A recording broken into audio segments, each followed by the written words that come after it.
Okay, now there should be audio, I think. Let's see. Where is...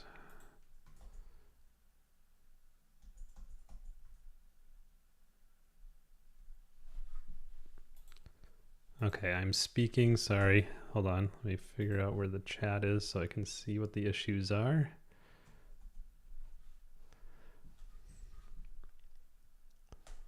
Okay, you can hear me now. Great.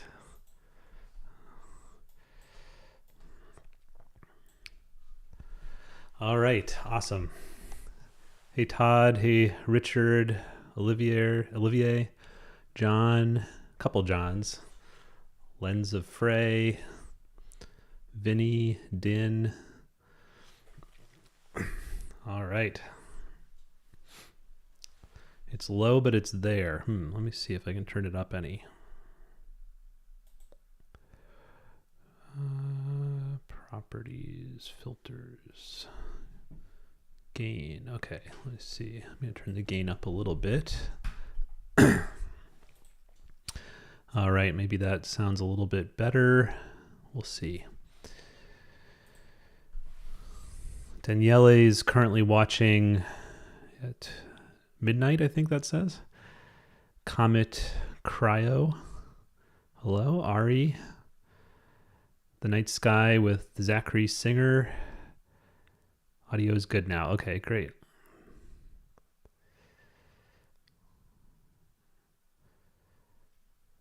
Hello from Southern Maryland. Hello. Hello, 82 Micken. 82 Micken. Ari says, I have so much homework, but watching Nico is more pressing. Oh, I don't know about that. I probably should do your homework, Ari. So the plan tonight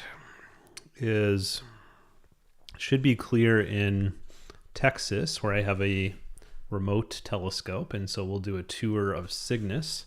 But before we get to that, I want to catch up on Mailbag stuff. So, I mean, I have a huge collection of these, mostly from right when I announced it in January.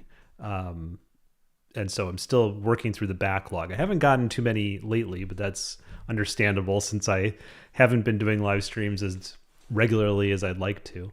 I think I was the last one was fun, but it was a little bit overwhelming in my own observatory.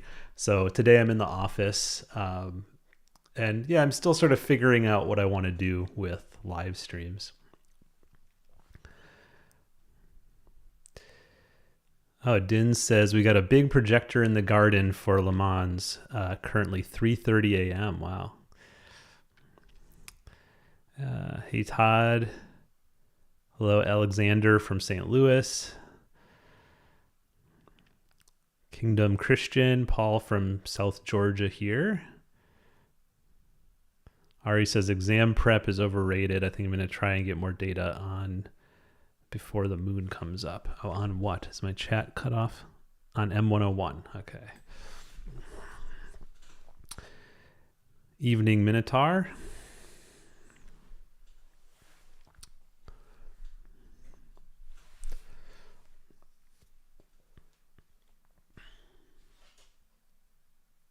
So yeah, I've for anyone that doesn't know about this or is new to this channel, you can send me astrophotos in the mail. And let me cover this address, but here's the address. P.O. Box 523, Goshen, New Hampshire, 03752. And then I will get to every astrophoto eventually. So if you send one today, in months from now, you'll see your astrophoto on a live stream. And I do give bonus points if it's a space stamp, because I love space stamps. So this one, I collected these, was from the 50th anniversary of the moon landing. So this stamp came out in 2019. It's a really nice one. I don't know if you can see it, but it's sort of metallic.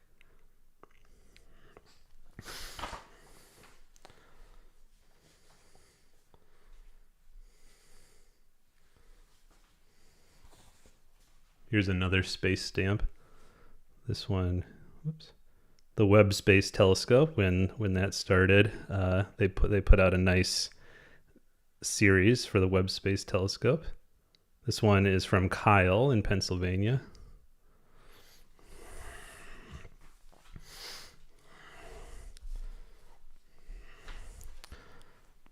Hey Eric, nice to see you here. Hey Astronumpty from Cambridge, UK. And hello, Isobig from Pennsylvania. Mikkel Matthews from San Antonio. Lens of Frey is setting up their ASCAR FMA 180 Pro tonight, and it should be clear. That's great. Yeah, it hasn't been super clear here. I did get a night in around new moon, which was good because I needed to test something for a video that's coming out Tuesday, but I can't say what the video is about because it's an embargoed item. Ari says, I live in Canada. Will I still be able to send one? Yeah, for sure. I get them from all over the world. It's just normal letter postage. So just get an international stamp and send it to me. Kingdom Christian said, did anyone see the $999 deal for the ASCAR V at High Point and I believe Agena? I bought one last night. Oh, great. My very first telescope. That's awesome. Yeah, the ASCAR V, I still have that, and I've been meaning to get it back out and try it some more. I think the only time I used it was for the review. Not because I didn't like it, but just because I get so many telescopes for review that I forget about which ones I have sometimes. Mike from Northern Utah here. Jeff Ratino says, finishing up processing NGC 6888 this evening. Yeah, we'll definitely check that one out tonight. That's the Crescent Nebula for anyone that doesn't know. And Jeff, I did see that I have a photo from you, but I don't think I'm going to get to it tonight, but probably in the next live stream we'll get to yours. Or he says, I've never sent a letter if I'm being completely honest. You know what? That's probably going to become more and more common.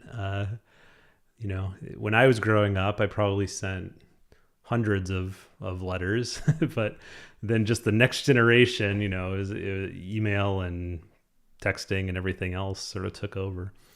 I grew up before, people had cell phones or anything like that. So letters were pretty common.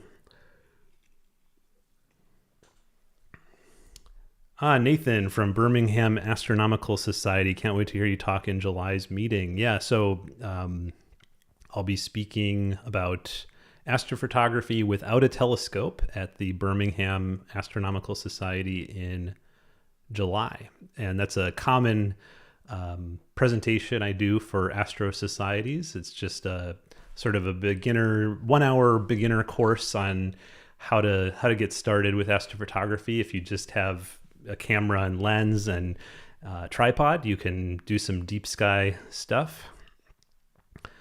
Hello, Maggie from inside my house downstairs. Nice to see you here. What are the good targets from south to west at this time of year? From south to west, Milky Way core stuff. Well, it depends on your latitude, but if you can see the Milky Way core, like in Sagittarius, there's a ton of stuff in there. Lagoon and Trifid and Rho Fiuchi, Eagle, Omega, all that cool stuff. You can basically point your telescope or camera lens anywhere in the Milky Way core and probably get a cool photo.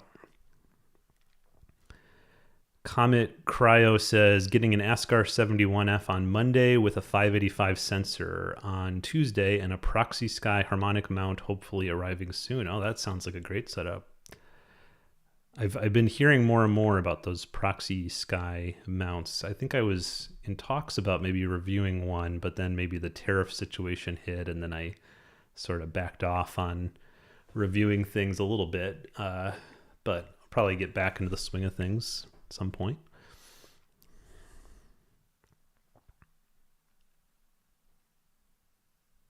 Oh, Ari says, I'm 15. Yeah, so communication via letters basically never happens, but I love the concept, and I have a couple of friends in Turkey and China that I'd like to send letters to. Yeah, it's a lot of fun.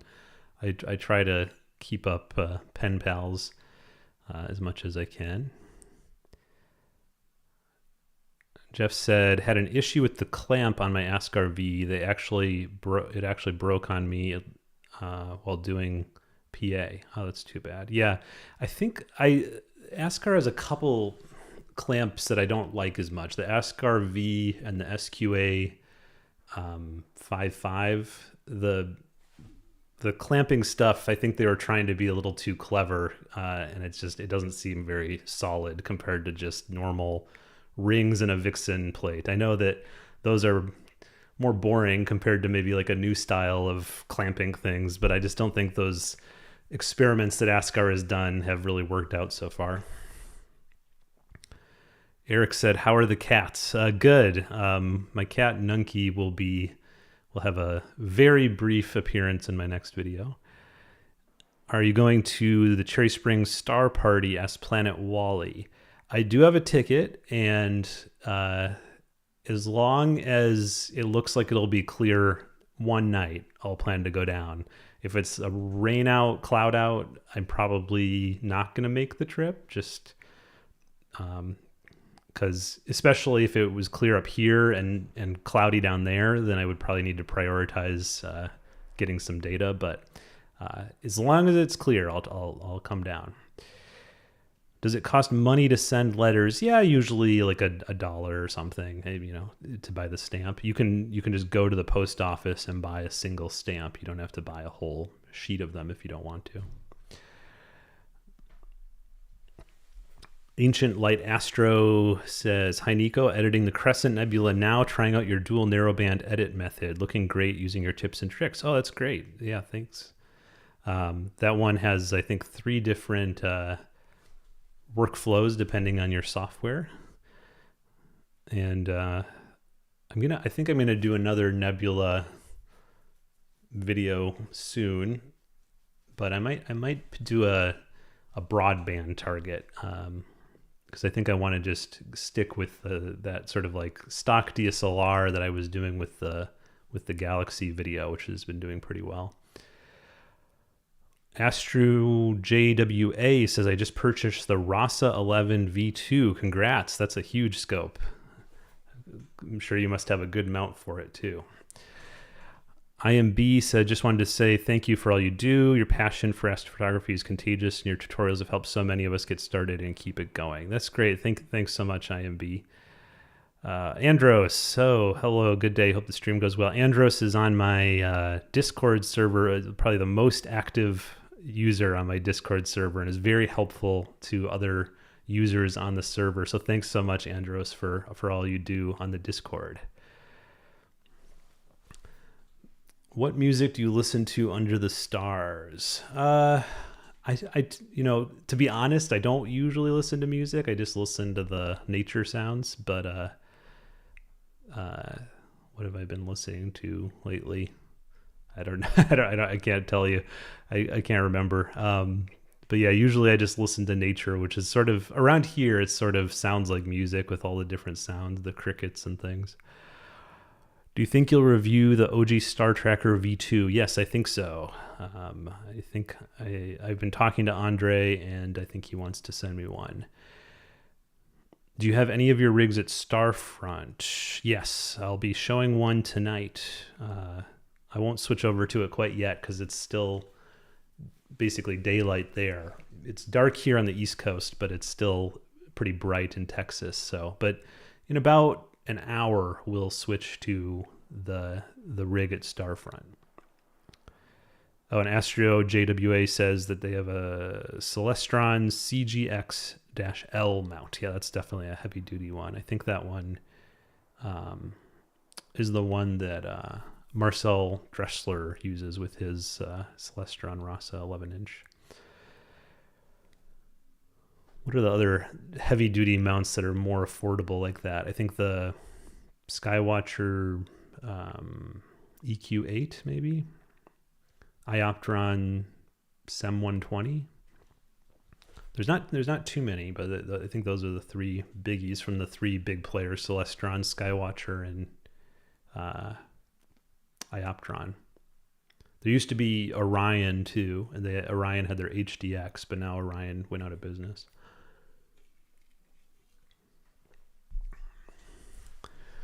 Jim C says, just wanted to say hello and thank you. It was your videos that got me started over 2 years ago with the Canon T7 and the 2i tracker, and then the rabbit hole. Thanks, Jim. Yeah, and I'm still putting out videos using the Canon T7 and the 2i tracker. I just made one on shooting M101.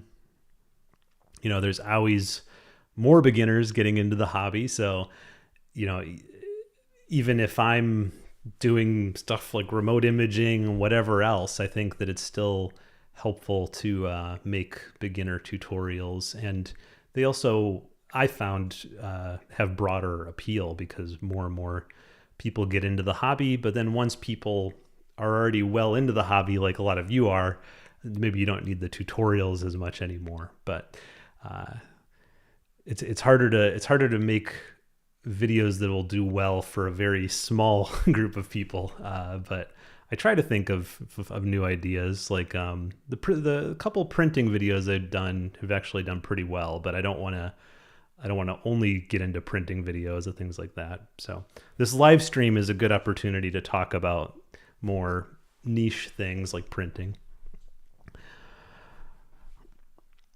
Jeff Weiss says, any recommendations on how to process images for a colorblind person? I mean, if you're doing broadband stuff, you can rely a lot on photometric color calibration or spectrophotometric color calibration to get you like basically there with color stuff. But then after you use PCC, you just have to be careful not to do anything that will alter the color balance, but you can always add saturation and things. Just do it more globally. And yeah, so for broadband, I think it's pretty easy. Narrowband is going to be more of a challenge. So I'd probably suggest using one of those things that's a little bit more automatic, and I'm blanking on the name, but like Bill Blanchard has a script, I believe. And I'm sure SETI Astro probably has scripts. The things that sort of like are palettes, well-known palettes, are probably a good idea.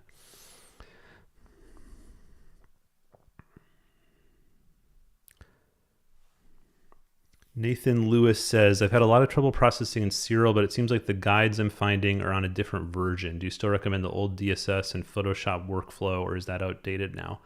I don't think it is personally. I haven't used DSS in a while, so I don't know really if it's outdated, but I would be surprised if DSS has changed that much, because ever since I've been in the hobby, it's worked basically the same. So I would think that you could use that same workflow, because at least if it's what I produced, I try to use Photoshop tools that have been in there for a long time and haven't changed. So I would think you could still use that.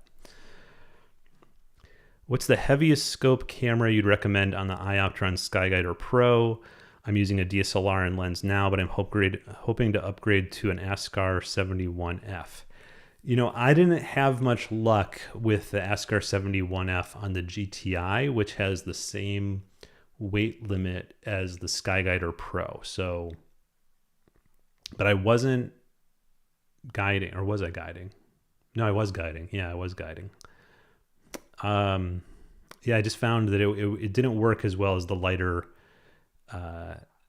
telescope. So if that's what you're thinking is the 71F on the SkyGuider Pro, I don't think that's a good idea. I would probably stick with something. If you want to go to a telescope, I would probably go to like a Red Cat 51 or something that size, you know, or that my favorite actually from the GTI roundup was the Askar FMA 180 Pro, which is it's only 180 millimeter focal length, so maybe that's not what you're looking for, but I really liked that one on a star tracker.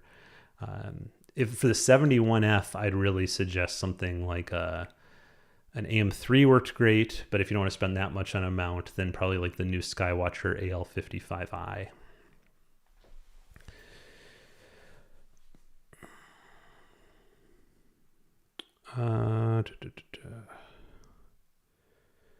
Focus AG says, hi Nico, do you remember which rare narrowband filter Bray Falls was preparing to use when you visited him at Starfront?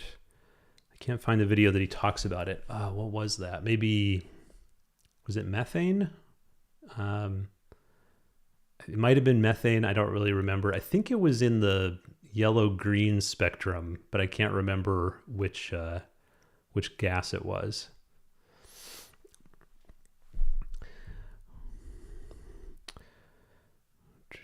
Probably Kingdom Christian says probably getting an EQ AL55i for my ASCAR V. Still debating. Yeah, I think I need to test it some more. I only tested it 1 or 2 nights so far, but the early tests suggested it had some of the same issues as the GTI in terms of like deck backlash stuff that I sort of expected. But I think for the ASCAR V, it would work well. Edward, thank you.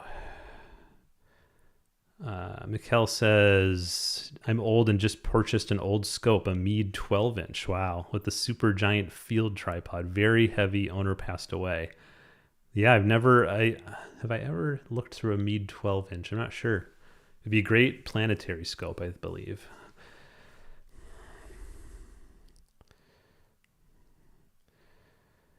Joe, just saying hi from Pepperell. Hello, Joe. Olaf from New Mexico, from Siderium. Sinsun, I have a Skywatcher GTI. What's the longest stable focal length telescope you can recommend? I feel like my galaxies are too small. Longest stable focal length telescope you can recommend on the GTI. I think, personally, I think like 350 millimeter, something like that. I mean, I'm sure some people are getting good results. It really depends on you to some degree, because it's hard for me to give good advice on this, because it's like if you're really a tinkerer and you really can like sort of fine tune the mount, you might get up to 400, 500 millimeters. But I'd say just like generally, not knowing who you are, I'd say I'd try to stay to 350 and under. So that's like probably like a 60 millimeter refractor or something like that.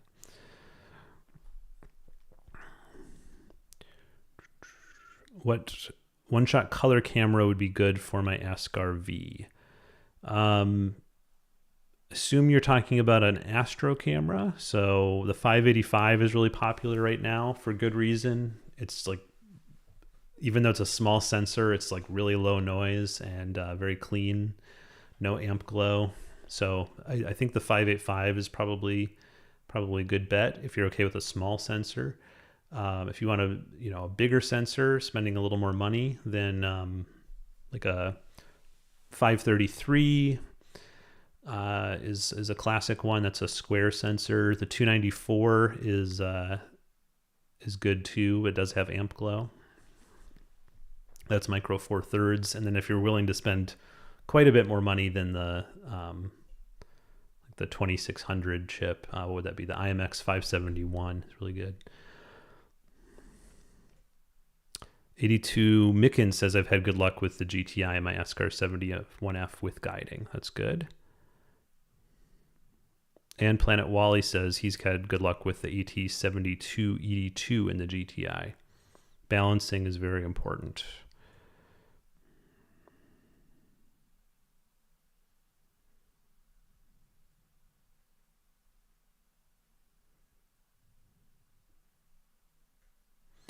What kind of camera would you match up with the FMA 180 Pro? If you're mostly interested in like really big nebula stuff, like Spaghetti Nebula, big areas of Cygnus, things like that, then I'd probably do a bigger sensor camera, like a 2600 IMX 571 chip. But if you want just sort of like a general field of view for more sort of punched in things, then probably that 585 again. Robert says, can you speak to your experience using the Web Power Switch Pro at Starfront? when I first set it up, I had some issues with it, but then what did Starfront set everyone up with this VPN? Like everyone gets this VPN. Let me see what it's called. WireGuard. So they gave me instructions for how to set up WireGuard, where basically I turn on this VPN and then my computer thinks that I'm on the same local network as the web power switch, the remote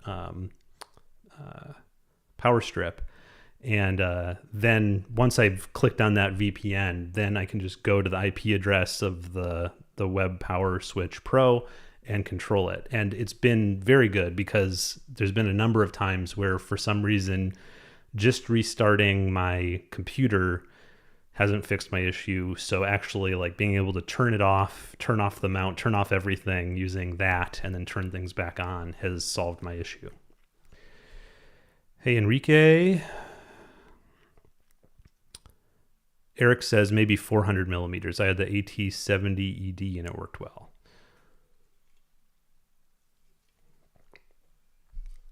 Yeah, I mean, maybe I'm being conservative saying 350. I was really trying to think like with everything that can go wrong with that mount in that video, and I was trying it a lot under heavy winds, and I know that not everyone has heavy winds, but it is a consideration. If you put too much weight on that mount and you have any kind of wind, it can cause issues.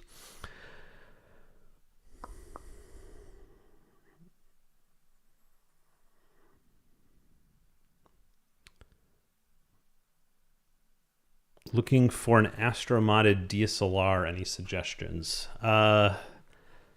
I'm sort of a Canon guy. I know Nikons are popular too for astro-modded DSLRs. For some reason, I haven't had as good as luck with Nikons. I keep getting these issues where when I really stretch the pictures with Nikon, I get concentric rings that don't go away, even with flats and everything else. So I've sort of stuck with Canon. And the other nice thing with Canon is if you astro modify, you can get clip-in filters. They're very available. You can get like a Optolong L-enhanced clip-in for all the Canon crop sensor bodies because they're all the same design. And then Canon cameras are really widely available used. So you can pick one up for $100, $200, like a good Canon camera, and astro modify it, and then the whole thing is pretty cheap.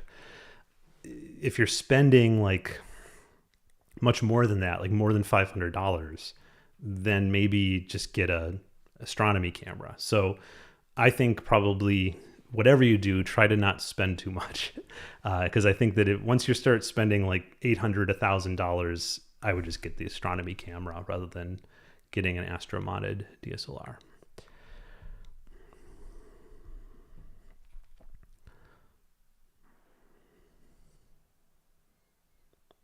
Should I buy a smart telescope now or wait for the next version?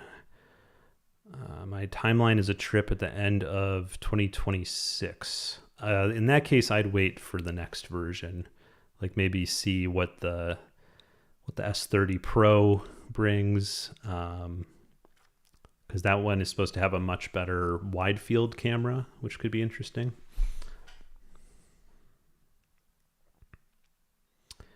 Michael asks, what camera temp will you use tonight? I'm at 10C for my 6200 mm.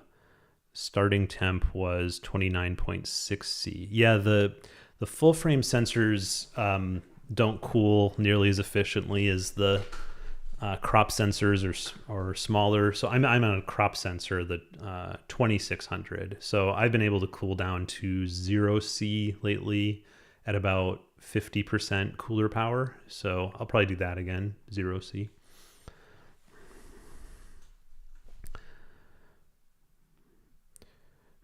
Jose says, recently purchased a Daystar Quark. Have you ever done solar imaging or plan to? I do have something. It's not a quark. It's something else. I don't know if I want to say right now, but probably I will be solar imaging soon, or at least trying it for a video. I don't know if I'm really going to get into it. I'm just not really as much like a daytime astro person. I don't really like being out in the sun as much as being out under the stars. So I'm not sure if I'll ever really like solar imaging like other people do, but I'm going to at least give it a try.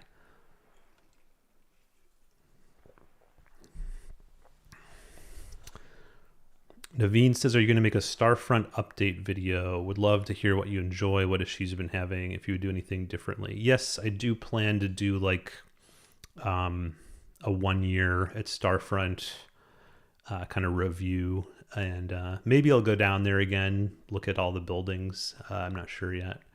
But I'll at least sort of give my viewpoint on remote imaging after a year of doing it.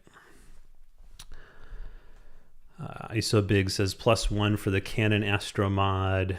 Ray says nope. Wife says $250. Okay, yeah, $250. I think you're definitely then looking at Canon or Nikon probably, and my vote is Canon, but there are some Nikon models that I think maybe are good too. I've just had some issues there. Would you have a preference when comparing the Rokinon 135 versus the Askar FMA 180 Pro? They are pretty close in price point. You know, that's really hard. I like both. I was considering both for this like triple lens rig I put in my observatory, and I ended up with the Sigma 105, which is even wider than both of them, just for personal creative reasons, nothing to do with the optics really, because I actually found that the Sigma 105 is probably the least well corrected of the three, but it's also the widest. So yeah, really hard to pick between those two. If you are at all worried about rigging it up, I would go the Askar route because it already has the Vixen plate, it already has the guide shoe. So that, and it has like a focus lock. It has a bunch of nice little features for rigging so that you don't have to do all that. Of course, the Rokinon is such a popular astro lens that people have made all these 3D printed supports for it. But that would add to the price unless you can 3D print yourself. Can you do a review of the ASI 585mm Pro? I'm not sure. Because I've already done the QHY mini cam and it's the same sensor, and I just don't know if I have anything else to add really, because I like the sensor in the QHY version, so I don't really know what else I'd say about the ZWO version.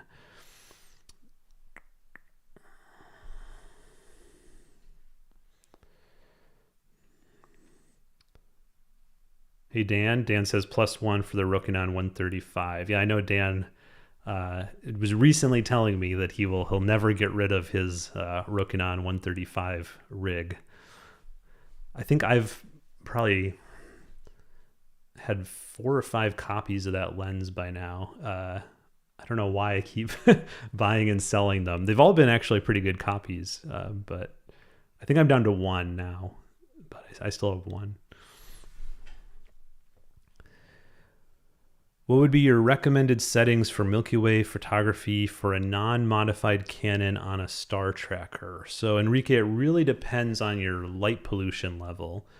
I can tell you, since I was shooting Milky Way recently with a stock DSLR from Bortle 3, I was doing about 60 seconds tracked at f2.8.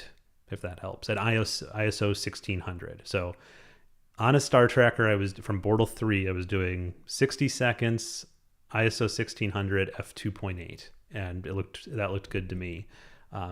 Especially if you're planning to stack your Milky Way images.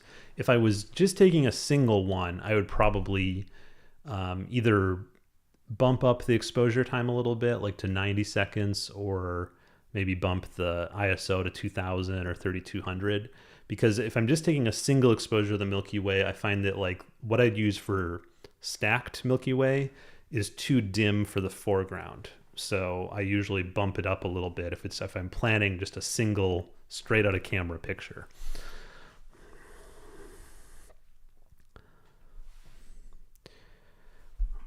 Cosmic Wonders says, I have a Nikon D7500. It came with the 18-140 lens. Is it okay to capture deep sky objects?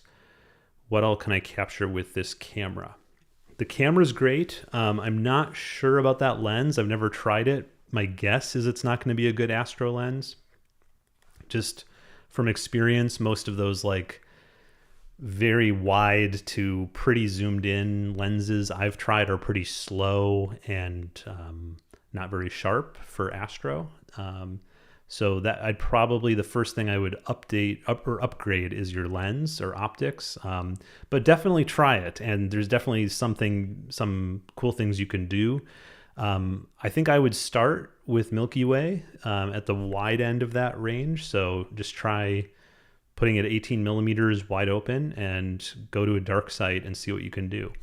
The one thing I point out to people all the time is a dark sky will always beat equipment worries. So if you are ever like thinking like, oh, well, I don't know if I have the right equipment, you can use any equipment. And if you go to a dark sky, you're going to get good results probably. So that's what I'd recommend is figure out a way to get to a dark sky and try it at 18 millimeters on the Milky Way.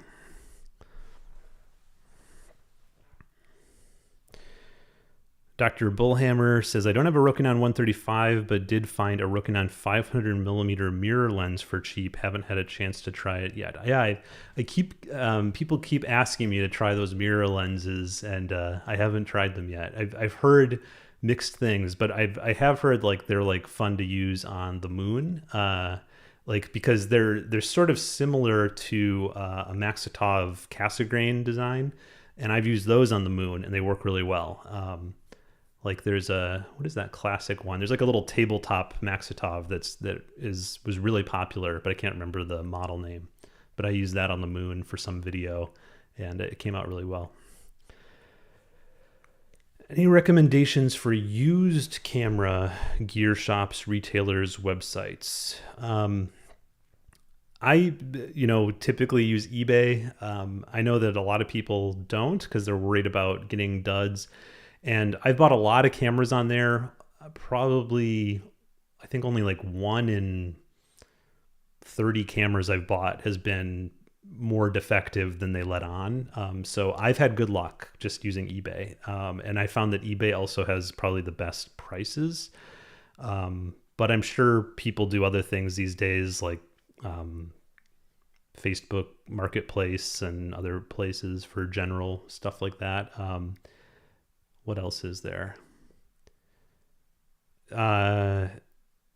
There's rental shops that I've actually bought some cameras from, like lensrentals.com. I rent a lot of gear from them, and then I found like they sell their the gear they rent for pretty good prices sometimes. And actually the camera I'm streaming on right now, I bought from them used. It's the Sony ZV-E1, and it's great. I love it. And it came in good condition. So that's for general photography stuff. For astronomy stuff, probably the Cloudy Nights Classifieds is the most well-known. And then Astrobin now has a marketplace too. Oh, and then astronomy clubs, often you can find good deals on astro stuff. Yeah, Dan mentions Cloudy Night Classifieds. I'm looking for my first, Ryan says, I'm looking for my first Astro modified camera. There are several shops I found online that sell modified cameras. Any of that you have worked with that you could recommend? Yeah, I have 2 I've worked with. One is Night Sky Camera. A guy named Max runs it. Very nice guy. I've only heard good things. It's based out of Vancouver, so you do have to... but he ships worldwide, so that's not really a worry. But if you go to the website, nightskycamera.com, it's in Canadian dollars. So just keep that in mind that you'll have to do the conversion to US dollars using a converter to actually know the right currency rate. And so Night Sky Camera, and they usually have a pretty good selection of used, already modified DSLRs on hand. The other one is astrogear.net. and I've worked with him a lot too. I don't know his stock at the moment, but so he often has the modified cameras too. But I think his main business is you send him your camera and he modifies it. Can't decide between a William Optics GT71, or you have the GT71 and thinking of getting the ASCAR 120 Apo with 0.8 reducer or the ZWO FF107 Apo quad. I don't know. I haven't tried the 120 Apo. Those are honestly probably fairly similar scopes. The ZWO scopes are made by ASCAR, and all ASCAR scopes basically have the same strengths and weaknesses, I've noticed. So their strengths are they're really well corrected. Their weaknesses, they're a little bit not as sharp as some of the FPL 53 telescopes that are mass produced. But so I'd say either one. Probably just for simplicity, I'd go for the 107 since you wouldn't need a reducer on that one. Jeff says, anyone interested? I posted the broken ASCAR V clamp on my Discord, on Nebula Photos Discord. Thanks, Jeff. What do you recommend for powering your mount on the field? Asks Aaron. For a long time, I was using a deep cycle battery from Walmart. Those have fallen out of favor just because they're so heavy. And now you can buy lithium ion batteries that are about the same size, but they're much, much lighter. So that whole revolution sort of started with Jackery. But I think there's even better options out there now, because the one thing with Jackery is the ports are a little bit funky, so you need adapters to use them. I have one from High Point that I like a lot, but it's been out of stock for quite a while. So, but I look at lithium ion camping batteries in big capacities probably. Any advice for imaging the Cat's Eye Nebula without blowing out the central eye? I've tried once and can't get any detail in it. When I shot it, I did separate exposures stacks for the center and the bigger bigger, what do you call that, shell around it. So I think I did you can watch that video. It's about lucky imaging, and I did like very short, I think 1 second exposures, like 1,000 1 second exposures for the core, and then 3 or 5 minute for the shell. And then you just combine them in Photoshop or GIMP or whatever you use. Life Pixel also sells modified cameras. Thomas Ryder says 120 is their best Apo line scope according to spot diagrams. Your thoughts on the Pegasus Smart Eye? Have you seen it? I've seen it at NEAF. I don't know if it's for me, but if Pegasus reaches out and asks me to try it, I'll definitely consider it. I'm just not sure if at that price I would really know how to review it exactly, because it's just more like an outreach thing for, I think, more than an imaging tool. And I don't really do outreach stuff like that.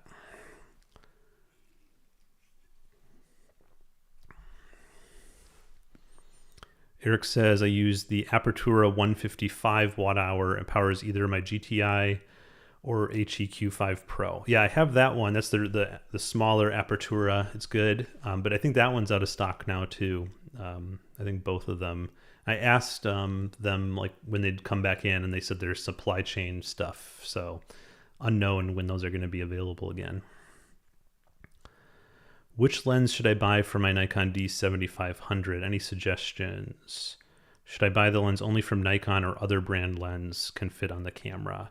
I would suggest other brands. The most popular astro lens probably for deep sky is the Rokinon 135mm f2 for a good reason. It's about $400 when it's on a sale.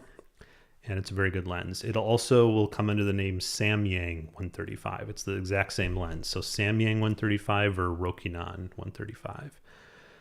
Those are both good, and you can get them in the Nikon F mount and put them right on your camera. If you're thinking more, you like more wide field stuff, then I'm sure there's good Nikon lenses, but there's also other good lens makers who will make lenses for Nikon. There's a lot of good like Chinese and Korean and Japanese lens makers out there that like make third-party lenses for the different cameras, and they're really good. Sigma, TT Artisan. So that's a couple brands to check out.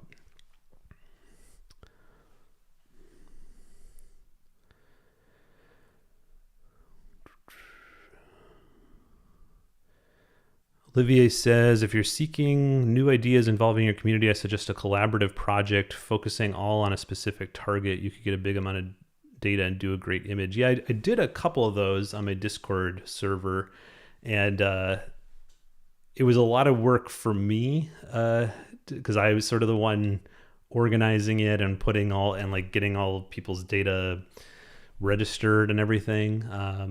And I just haven't had time to tackle something like that again. So maybe I guess there's so many groups now doing that kind of stuff, and there's now like groups doing it with sea stars and all kinds of things that I'm not sure if I am going to do it again soon. Thomas asks, is the observatory all finished now? Haven't seen anything on it lately. Pretty much. Well, I'm always thinking of new projects. So the next thing is I want to put together some kind of like command center in there for when I want to actually be inside the observatory controlling things rather than controlling them remotely inside. And then I might do, other stuff, all sky camera, weather station, roof motor, all those kinds of like upgrades. But I'd have to save for those because I don't really have any money for them right now. Astro Geek, thanks for doing all you do. Thanks for coming, Astro Geek. Dr. Bullhammer says, I have an EcoFlow River 3 286 watt hour and it works well. So that was back to the battery question.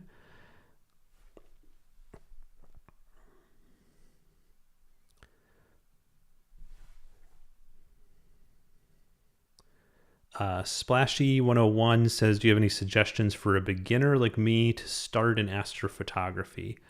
I have a video that's sort of comparing starting with a smart telescope like the ZWO S50 versus starting with a star tracker and camera and lens. And I'd probably start by looking at that video because I go into sort of like what kind of personality and person is more attracted to the smart telescope versus the tracker and lens. And so, because I don't think there's like one right answer, but that video, I think I sort of go into like some of the things to think about when buying your first kit.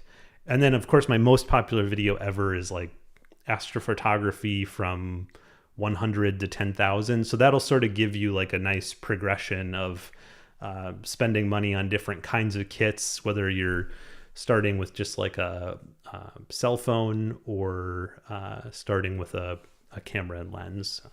It's a little bit out of date now because smart scopes have hit the thing. So that's why my first recommendation would probably be to see if you want to get a smart scope, because those are really popular for beginners today. But I'd say just to give you a little preview of what I think about them, they make the collecting of the images so easy that the hobby becomes more about processing the images, I think. Unless you're just happy with just like, what comes back on your cell phone. But I think that the people who are really getting into smart scopes and like sticking with them, it's because they really enjoy the challenge of processing the data.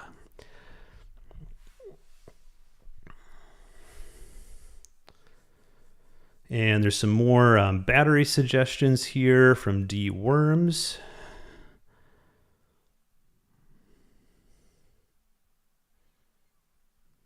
Thomas mentions Nico has great videos on using just a DSLR and tripod. It's how I got started. Yeah.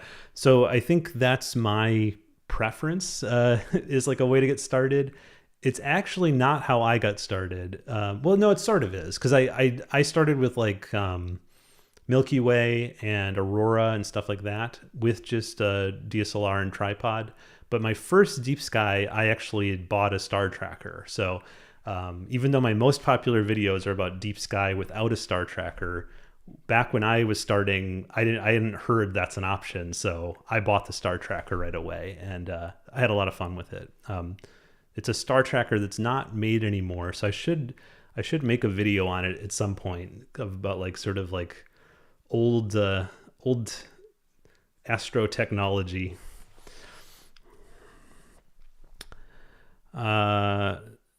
Sarab says, just joined the stream. What are you shooting now? Nothing yet, but this is a good transition point. And I'm not going to be shooting anything for like another half hour. But before that, I want to do some mailbag. So we'll do this for, I don't know, half an hour or so, and then we'll start shooting in CYGNUS.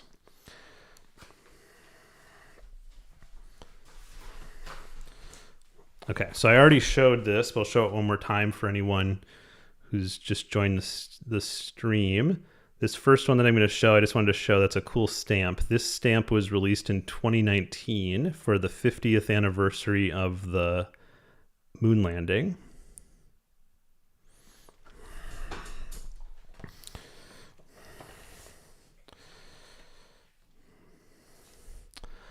All right.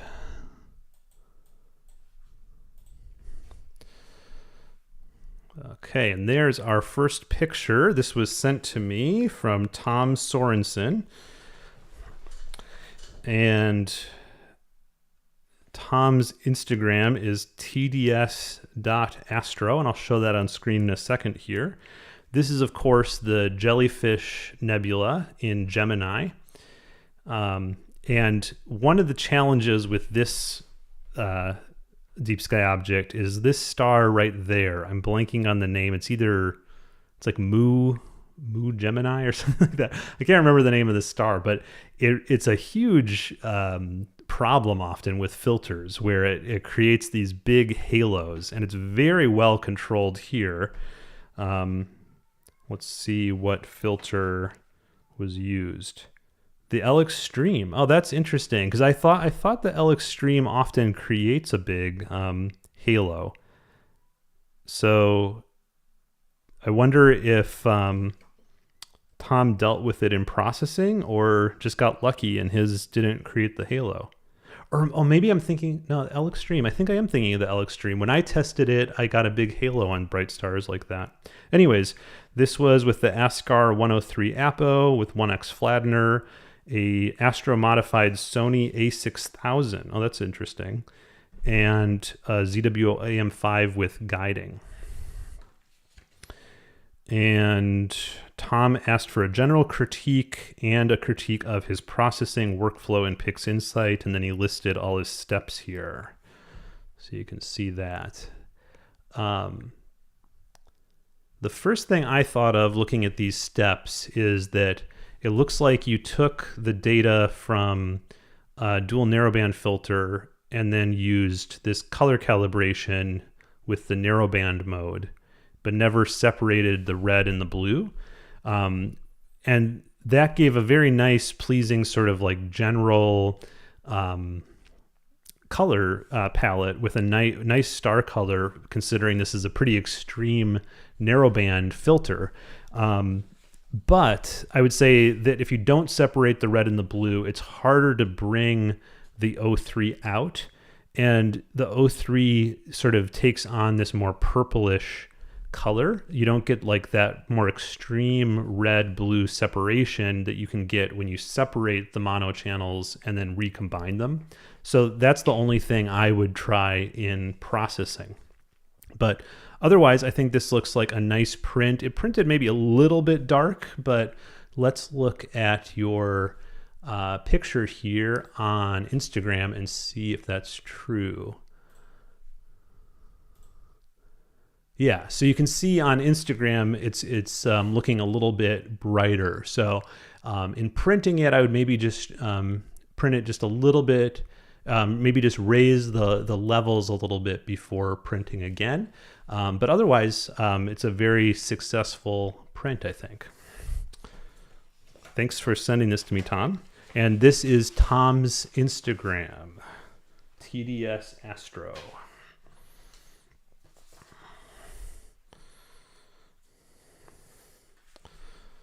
Okay, here is a picture from Lutz in Germany. And this was taken with a 6-inch Ritchie-Creidon telescope. It's often just called an RC, with a 0.67x reducer mounted on a Proxy Sky UMI 17 light mount. And Lutz took 35 exposures of 5 minutes each. And this is with the L Extreme filter again, and an SV Bony color camera. And Lutz mentioned this is probably the nicest astrophotograph they've taken, but it took several attempts in printing it to make the picture look good in print. But even so, all the prints they received, the bright areas tended to be washed out. And yeah, so I'm guessing that in your several attempts to make the print look good, you maybe were increasing contrast, and because often a problem in printing is that the things look a little bit dull, so then we increase contrast and saturation to make them look more on the screen. But then when you do that, eventually you can get to the point where there's a little too much contrast, and things the fall off is maybe not so good, and things get a little bit too bright in the highlights. And so I think the only way I've found to really control that is just very complex curves and lots of trial and error. I don't know if there's a better way, but astrophotos are some of the hardest things to print correctly. So that it's all a learning process, I guess, is the point there. But Lutz did give me his Astrobin. So let's take a look at that. And this is the same. Oh, I guess I had it in the wrong orientation. Hold on. Let's go back and forth here. I should have had it vertical, of course, because it's the wizard. Let's see. Okay. So there's the print. And you can see it's higher contrast, and these bright parts are blown out. And there's the photo on Astrobin. And this is really the challenge of printing. You can see there's just some delicate stuff in there that gets blown out in the print. And then also the transition from the black sky to this blue 03, it got a little bit too extreme in the print while it looks nice in the digital. Okay, and for anyone interested, let's see here. This is Lutz's Astrobin.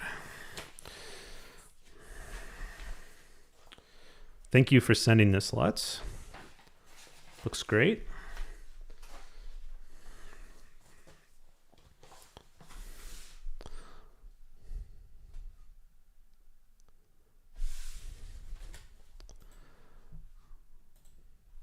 Okay, and for anyone that wasn't on earlier, I wanted to point out, if you send me a picture with Astro stamps, I'll give you extra points. So Kyle from Pennsylvania, you get extra points for your Webb Space Telescope stamps there.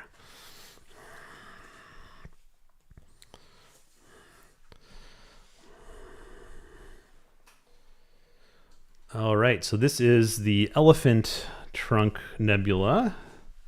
Here we go. And it's a semi-gloss print. I think most of the ones we've seen so far have been more of a gloss. This is more of like a, what is that called? A luster paper, probably. And this was taken from Pennsylvania with a SpaceCat 51, an ASI 1600 and Antlia narrowband filters. and it was processed with AstroPixel processor and PixInsight. And Kyle mentions their goal is to improve star processing because they feel the stars seem artificial. And I would say, yeah, I'm not sure how it looked in digital, but in the print, and it's partly just because it's so, it's a small print, but the stars really do get lost when you look at it as a whole, except for the few bright ones over here, but especially on this side, they get lost. And what happens when you print and your stars are so small is they end up just looking like noise rather than stars. So an astrophoto for digital, you can get away with smaller stars because they're so intense, but for print, you either have to just not dim them or make them a little bit bigger than you would for digital. Because if you look really up close, they do look okay and not artificial. But I agree, as a whole, this almost looks like starless with just a few bright stars showing. So I probably just wouldn't shrink them quite as much or dim them at all for print. If you're finding that you didn't do any of those things and your stars are still disappearing in your print, you can, if you have Photoshop, you can use the maximum filter, I believe. I think it's maximum filter. Just use that slightly, and it will just make your stars a little bit brighter. Like under a pixel amount of maximum filter would help.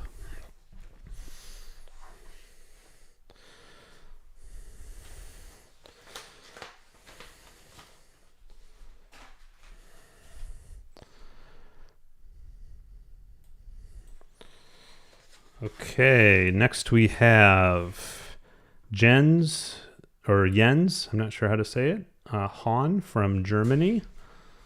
And this is, of course, the Eastern Veil Nebula. I think it's NGC 6992, if I believe. And this is taken with the ASI 2600 and the NAM3 and I assume a dual narrowband filter. Because it's the color camera. And this looks really good. I think it's very high contrast, but the high contrast is allowing for a lot of detail to show. I'm not sure if there's different ways to present this. I think it looks good like that, sort of like a rainbow, but you could also present it like this, and I guess it looks, I think this is often called like the alien xenomorph nebula. One thing I'll point out is this greenish, this sort of blue-green color is the actual color of O3. So this is actually probably a fairly color accurate Eastern Veil, but a lot of times aesthetically people go more blue with the O3. All right. And Jens is on Astrobin, so let me pull that up.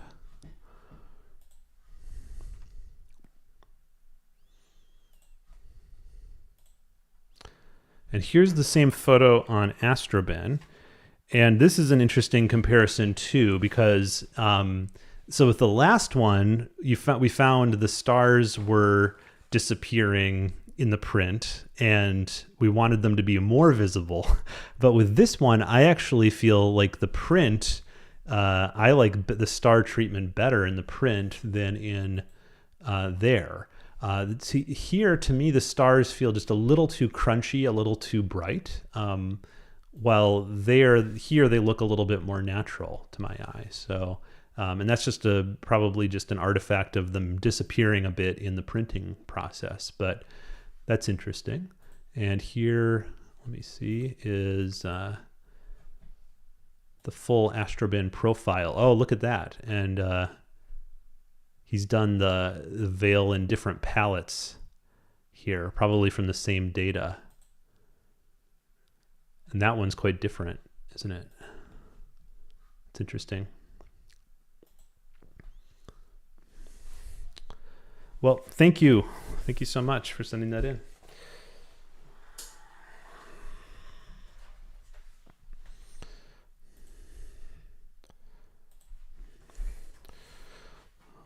right, here's something a little different. This is a wide field landscape astro, of course. And this is from Valerie Krolinko from Italy. Sorry if I'm butchering your name. This is, of course, a picture of a meteor shower.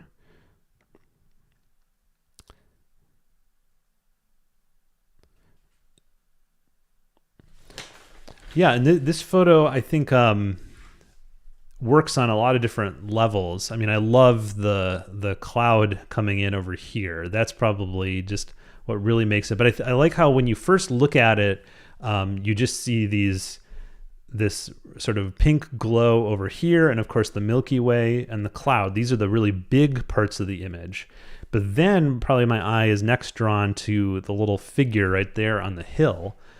And by drawing the eye in to the little figure, then your eye gets drawn to the other smaller details in the image, and that's what lets you see all of the shooting stars, all the meteors.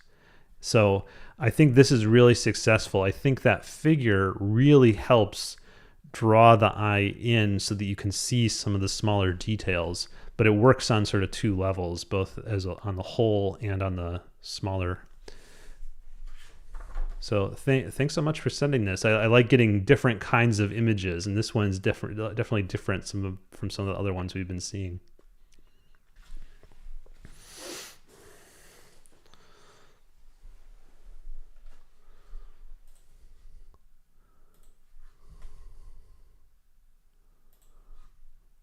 And while I open the next envelope here is Valerie's Instagram. Vale_KHR.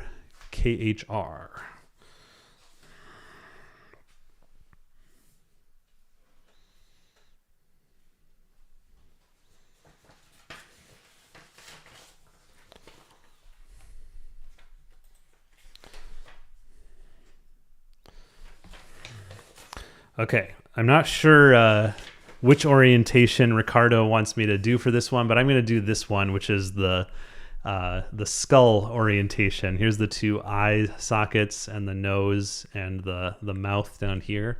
This is, of course, the Rosette Nebula, but I like that orientation, the spooky one. And Ricardo says that this is their first time using a dual narrowband filter. Wow. So it just goes to show you how great things are these days, that like first time using a dual narrowband filter and you're getting results like that. It's just amazing. Really well done. I really like how you get that nice red ring, then a ring of yellow, and then the blue, but they all transition really nicely. There's no sharp cutoffs.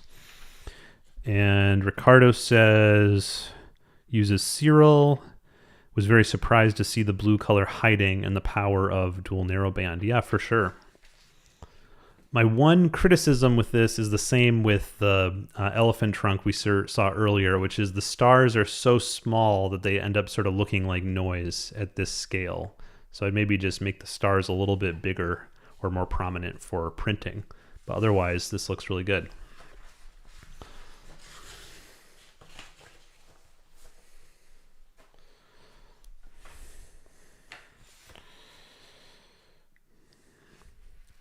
I'll just put this note out because I thought it was cool. So Timu is from Finland and says, 4 years ago I was freezing with only a camera lens and tripod, and a small faint smudge was captured that day. But that smudge was my spark to astrophotography, and here we are today capturing these awesome photos. And look at that. So probably this is going to be the right orientation for this one. This is the Pelican Nebula, and that's a really cool shot and very well printed. Like the color is really popping on that print.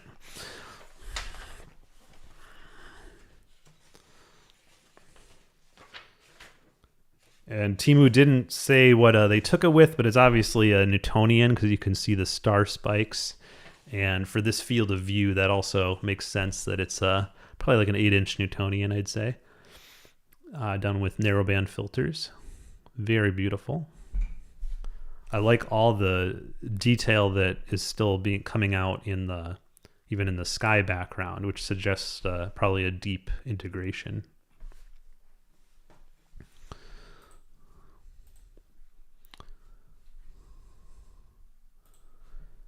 And here is Timu's Astrobin. Looks like they have a lot of cool shots on there, including a recent one of the squid. Oh, and you can actually see the pelican we were just looking at got a top pick nomination.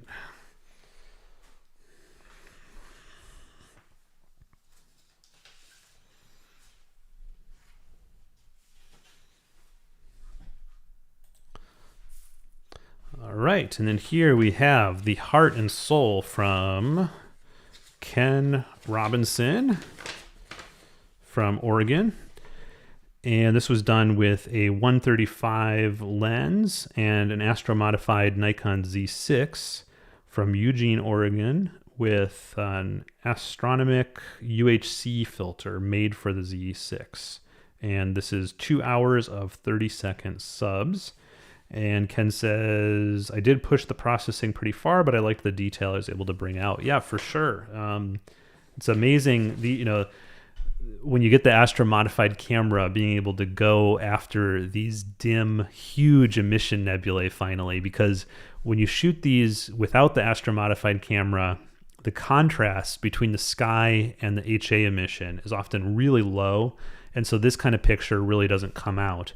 Well, here you're using a very high contrast filter combined with the Astro modified camera. So finally you get that red to pop. The print is a little bit maybe high contrast for my taste, but it'd be interesting to see the digital because you're just getting a little bit of loss of detail here in the color areas. But I love this framing. It's a classic framing, and it's on full frame with 135. It's perfect how you even get the fish head here off to the side. So thank you so much, Ken. And Ken mentioned that he is a Patreon member. So thank you, Ken, for being a member of my Patreon.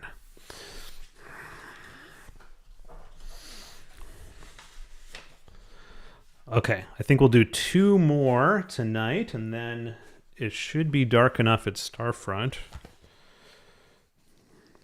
This next one is from John Dietz, who is also a Patreon member. And this is, of course, the Horsehead Nebula and Flame. And John says he took this with a William Optics 91, a 2600 mm, and 3 nanometer Antlia filters. Used PixInsight with all of the Russ Croman tools. Awesome. Yeah, so this came out really well, I think. It's definitely, in terms of color rendering, it's definitely sort of like the rainbow kind of effect, where you're going sort of chromatically through all of the different colors, from blue to green to yellow to orange to red. And I think for this object, that works really well. What I tell people about narrowband processing is it's very object dependent. Sometimes this rainbow effect will look really good, and I think part of the reason it looks really good here is it's a fairly linear gradient, and I think that actually is a blue star. So it even sort of has this effect of like that star looks like it's making like a blue, even if that's not really the case, that's sort of how it looks. And then I also like how the flame was handled here. I don't know exactly if that's just how it came out, but I like how the flame is more muted, because I think that if the flame was also like super saturated, then this effect maybe wouldn't work as well. All right, thank you, John, and thank you for being a Patreon member.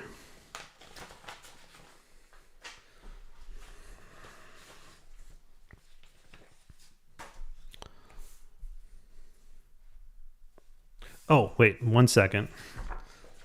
I wanted to mention that John mentioned that he printed this on this printer, the Canon Selfie CP1500 compact photo printer. And for anyone that prints at home, I don't think I gave these instructions, but it'd be great if you do print at home, tell me what printer you printed on, because I'm just interested. Because I might do a video at some point on like cheap printers to get started with. And I thought this photo looked really good. And this printer, of course, at this price, it only prints 4x6 prints. But maybe if you want to get started, learning printing, this would be a good option. So I just wanted to point that out.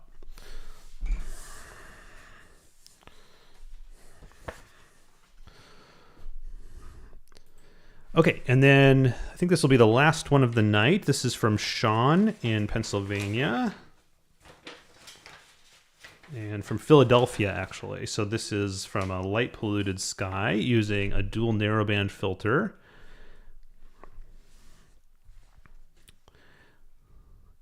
Okay, and when I first looked at it, it looked almost natural color, so I was sort of confused why that reflection nebula was so muted. But now that I see it's a dual narrowband filter, that makes sense. And I think for a dual narrowband filter, this looks quite good. And you definitely got a lot of nice detail in there.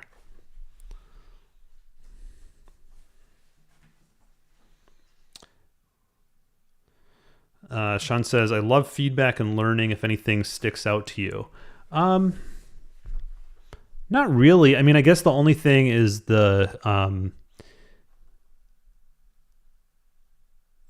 this is like almost like pure white in here, but I actually think that looks pretty good in this photo. Of course, that's just a processing choice. So I'd say that maybe close in here, it's almost blown out. It's like losing detail. And then I'd also like to see how Aunt Leah looked in the original photo. It looks a little odd to me.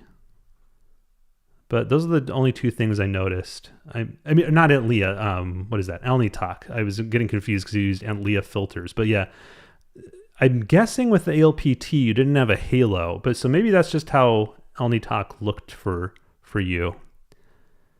I also wonder if I wonder in the framing, because there's not much going on below or above. So I wonder if it would actually have looked better if you rotated. Of course, you couldn't have known, but it might have looked better horizontally rotated. I'm not sure. I think that your instincts were actually probably good because there is a lot up here, but it didn't really come out, at least in the print.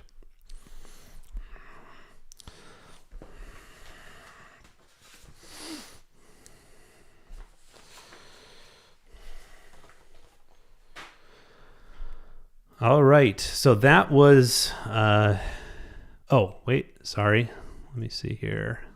Sean did send me his Instagram. So there's Sean's Instagram.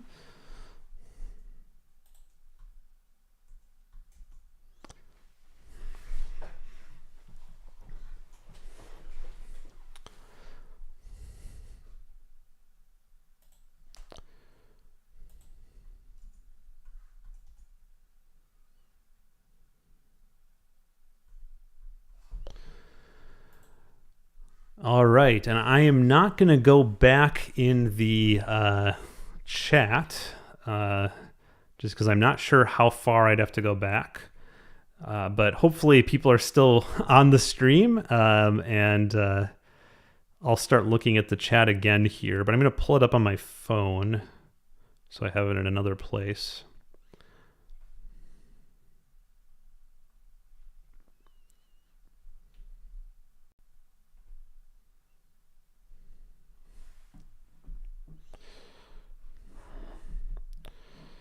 Okay, so let's go to Starfront now.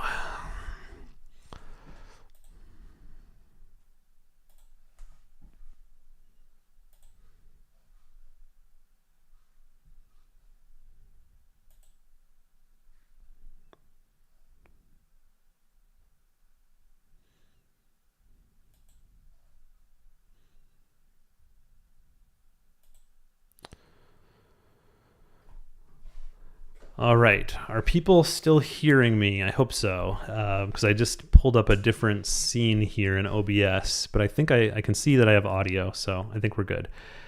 Okay, so here is my remote computer that I'm connected to through Chrome Remote Desktop, and this is my guide camera, and that's Polaris right there.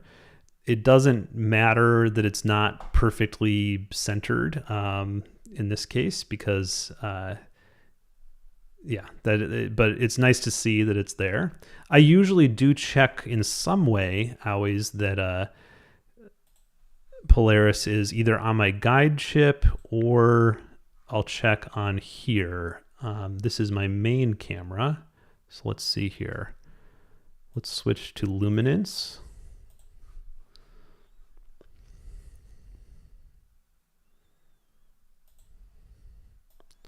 And I'll just take a 1-second picture. And there's Polaris. And again, it's not quite centered up or down, but it is centered left or right on the main chip, which is nice. And so what's the reason for checking that? If you're remote imaging and you don't have a camera pointed at your rig and you can't maybe see your rig in like the observatory's camera system, it's nice to know that you're actually parked at home position before doing anything else. So this is just an easy way, if it's clear, to know that you're actually parked at home position. If you can see Polaris in either your guide camera or your imaging camera. Okay, here is a bunch of nebulae I've already picked out for this tour of Cygnus, and I believe Cygnus should already be up. It's almost 10 p.m. out in Texas, and I organized these from Western Cygnus to Eastern Cygnus. And for anyone that doesn't know what I'm talking about, Cygnus is a constellation that rises in the east. So when we say Western Cygnus, that's the part that actually rises first. So you typically want to hit objects when they're higher in the sky. So it makes sense to organize, if you're doing a tour of objects, from the western half of this constellation to the eastern half. So the western half are things like the tulip and the satyr butterfly and the crescent. North America Nebula is like right in the middle, and then the eastern half are things like the Veil and other things like that. And if there's any requests, feel free to put them in the chat, but we're going to get to a variety of nebulae here, so I'm guessing a lot of the requests may be already listed here. But let's go ahead and start. So for this kind of thing, I'm just going to be doing a lot of things sort of manually. Typically, this is all automated. But since we're going to be doing live stacking and all of that, a lot of this is just going to be more manual tonight. So I'm going to go ahead and just unpark my mount and enable tracking right here in Ioptron Commander. And then we'll slew to this object.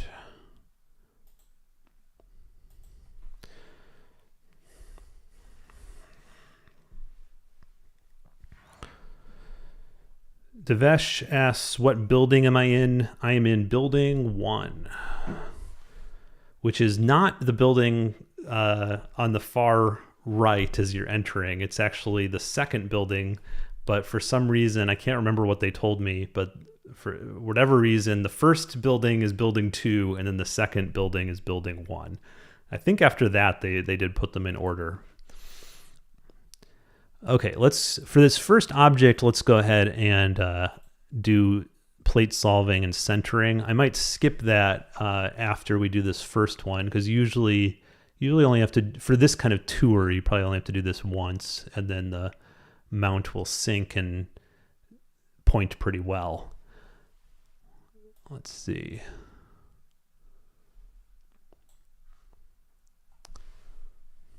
I've actually never fully shot the Tulip Nebula. I maybe have like done like little test shots like this, but never done like a finished image of it.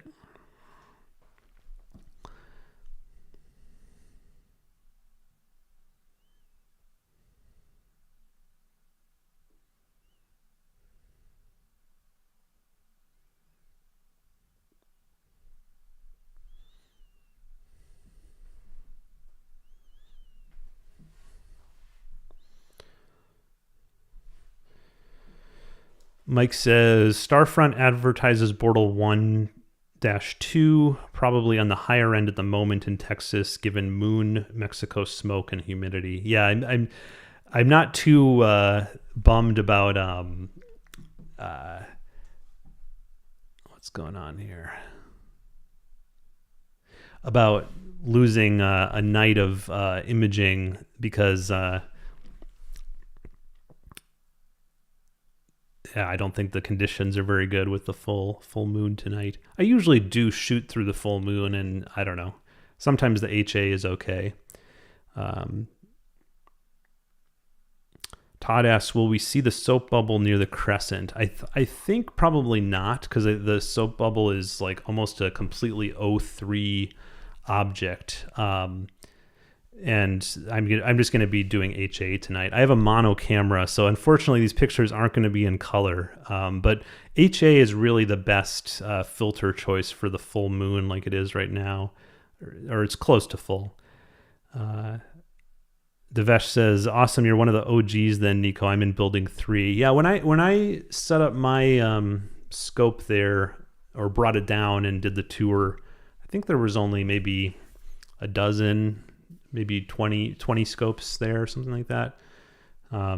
Building 1 only had like 5, and building 2 maybe had a dozen, something like that.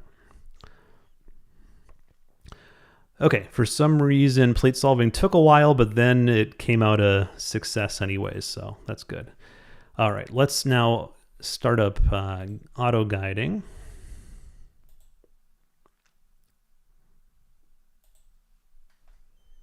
And I don't recalibrate guiding very often. I just keep the calibration that I've had from previous nights, and it works fine.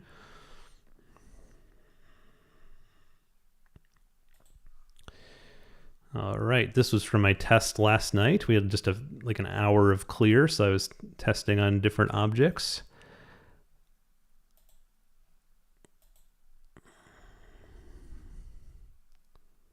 And let's cool to 0 Celsius. And we'll start stacking.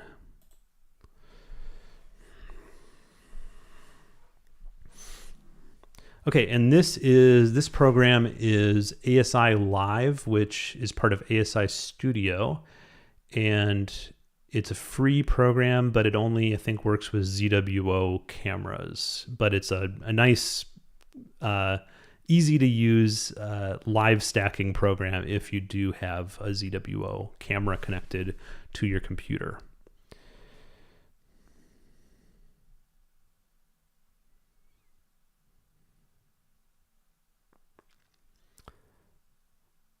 Cosmic Wonder says, can we connect all our telescope gears with this software and control them? I'm not sure which software you're talking about. This one is sort of, yeah, like a control center software where you connect all your different gear to it, and it's good for deep sky imaging. It's called Sequence Generator Pro. Another really popular program like this on Windows PCs is Nina, N-I-N-A. And another one is APT, Astrophotography Tool. So there's a bunch of options. The reason I use this one is just because out of habit. It's the one I got very used to, and so I'm very quick in it, and I know what all the different little buttons do, so it's hard for me to switch to anything else because I'm so used to this one.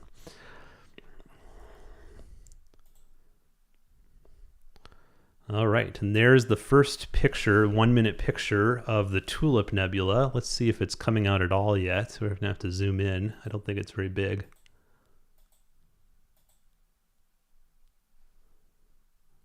not much to that one.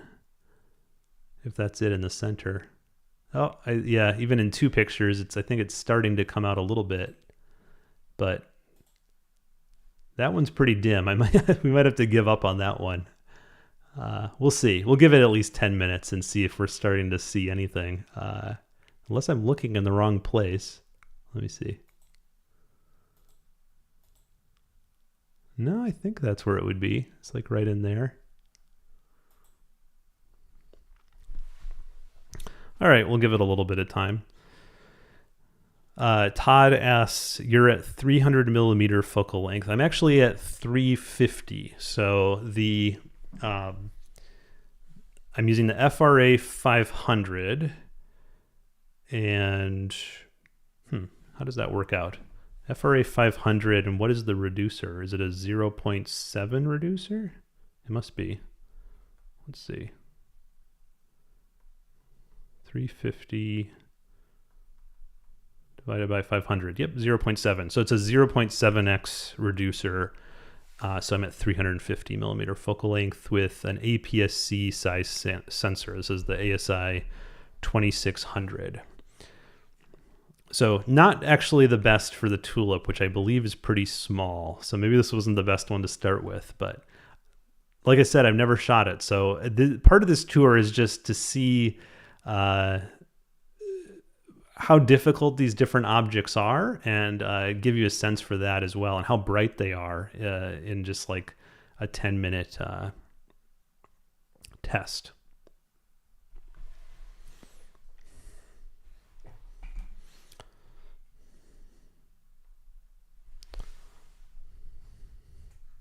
Oh, let me bring up, this might be interesting. So I know I have a bunch of different programs here. This one on the right now is SharpCap. And I have 3 different ZWO cameras here connected to this computer. So this last one, the 662, is actually like near the floor, pointed up at the telescope. And so in about 10 seconds, we should see a picture like of the telescope itself here.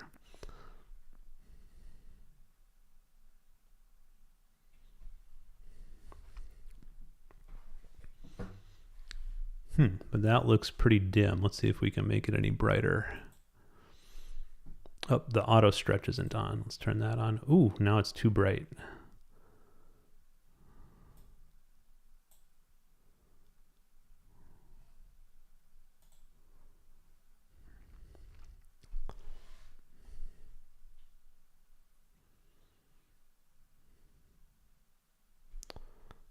See.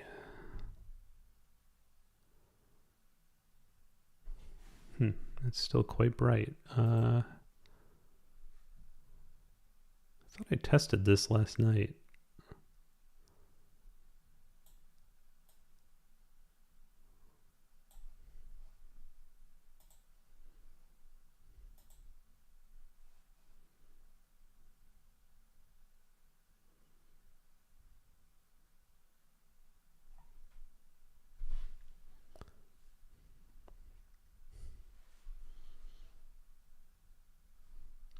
Well, maybe I'll go back to just very long exposures without that auto stretch.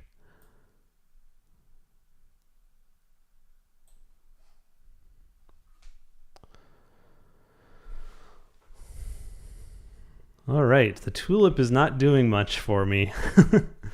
Let's zoom in again, see if we can see any detail.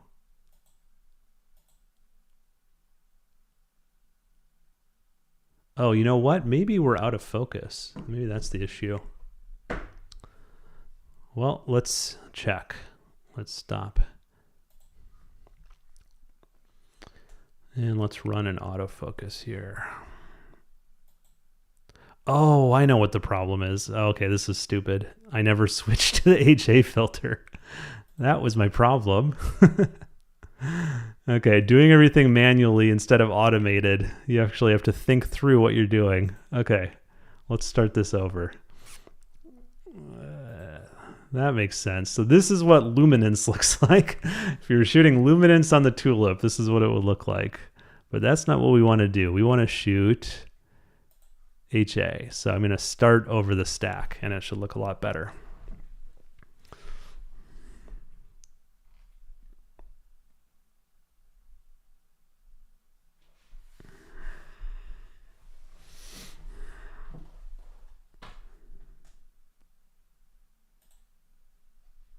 Okay, and this picture is looking better too. Let me make that full screen for a second. So that sort of shows you my telescope in context with a bunch of other telescopes in the same building. This is building 1 at Starfront, and you can see the nice starry sky behind me there.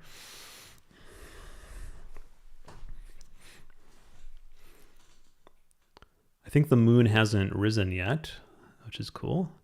That's why the sky is still fairly dark, but I think probably I'm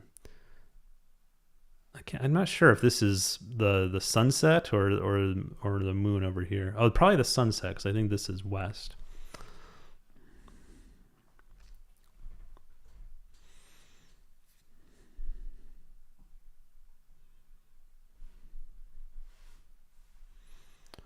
All right, let's see if we have our...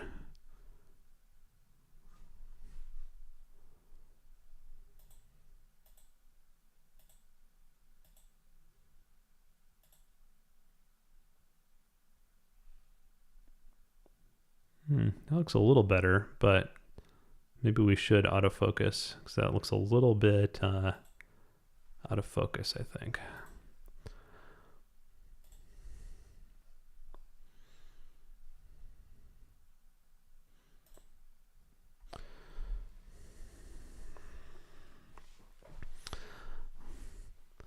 All right, so astro imaging live streams are not always the most exciting things.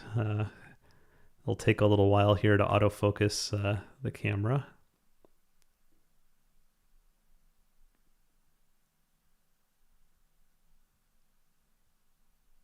Oh, and it probably doesn't like that I'm connected to 2 pieces of software. Let me just disconnect here for a second.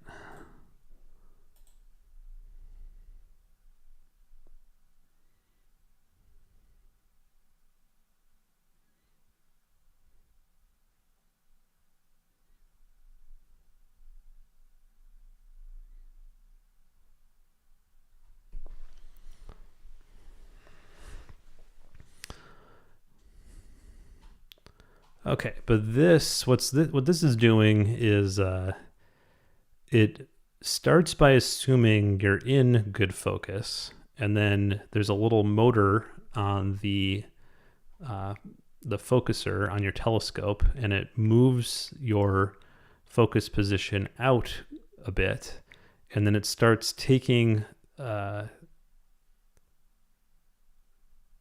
more exposures as it brings the focus into what it thinks should be the right focus point.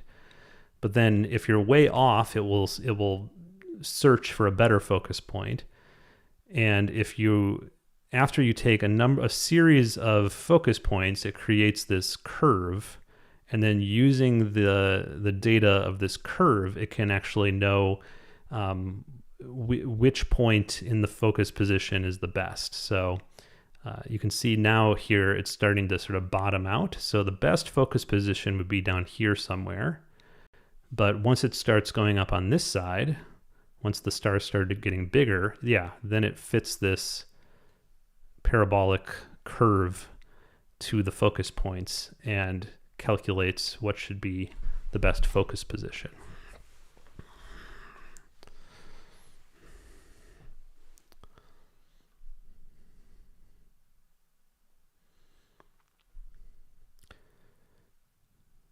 Comet Cryo and Todd says the moon rises in 1 hour. Thank you. And Cosmic Wonders says, what is the Bortle level there? I think someone earlier said 1 to 2. That seems right. When I was out there, it seemed pretty dark for Texas, like on par with the Okie-Tex Star Party, which advertises itself as a Bortle 1 star party. you could clearly see, all the dark areas of the Milky Way and the Lagoon Nebula and all that by eye. Okay, so focus, this is sort of interesting. The focus was pretty close, but if it was right on, then this point here would be a little bit more centered, and it was a little bit off center. So it's good we autofocused because it moved the focus position just a little bit.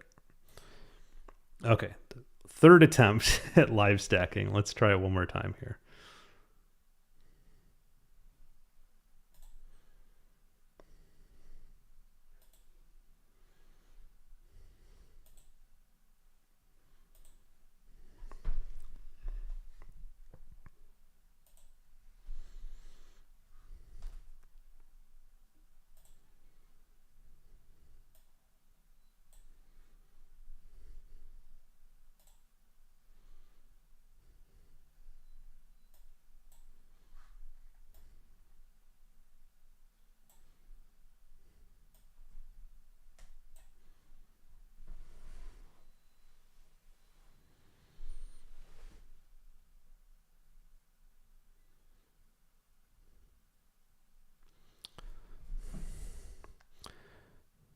Mr. GP3PO says, hello from Nevada. After 3 clear nights, clouds are threatening. I was in Cygnus last night. Great exploring. Awesome. And welcome.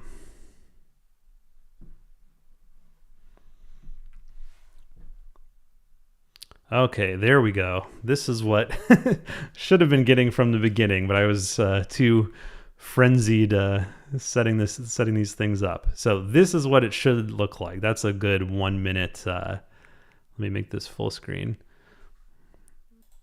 That's a good 1 minute sub exposure of the tulip. You can clearly see some background HA, and then you can clearly see the tulip there in the middle. That's the size of the tulip at a 350 millimeter focal length with an HA filter.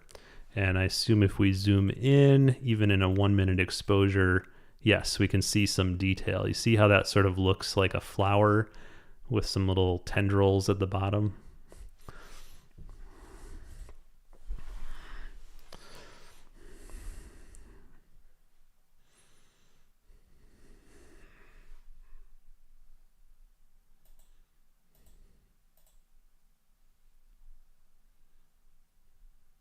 All right, and then this is after 2 exposures stacked, and those little tendrils are coming out even better, and we're getting even more of the tulip shape here of that nebula. And then there's the full field. So you can see there's a lot of interesting background nebulosity around the tulip nebula. That's what I love about Cygnus, is you can do these wide shots and have a star of the show here, the tulip nebula, but still fill your frame with interesting nebulosity if you have the narrowband filters going on.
And I'm stacking 1 minute exposures. You can see down here is where it's showing how far we are into the current exposure. And then after it takes one, then it immediately stacks. So it just stacked another one onto the live stack.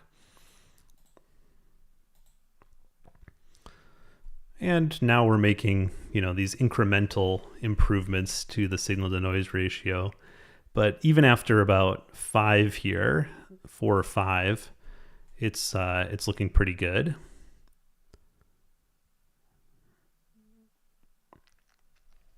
Probably do somewhere between 5 to 10 for each object before moving on.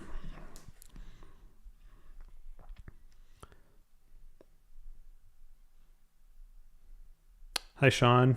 Nice to see you here.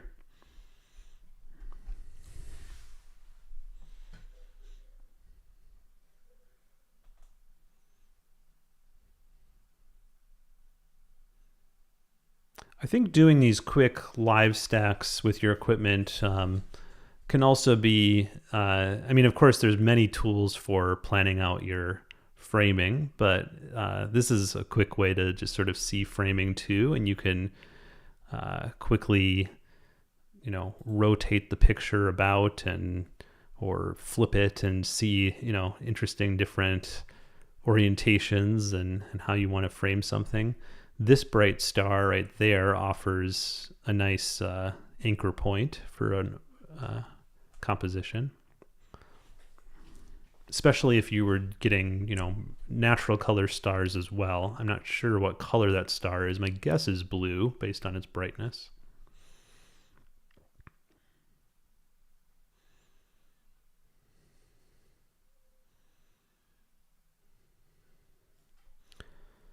Mr. GP3PO said live stacking the North American nebula looked nice, even though my field of view is small with the AT115 and the 294 MC, doing 300-second exposures.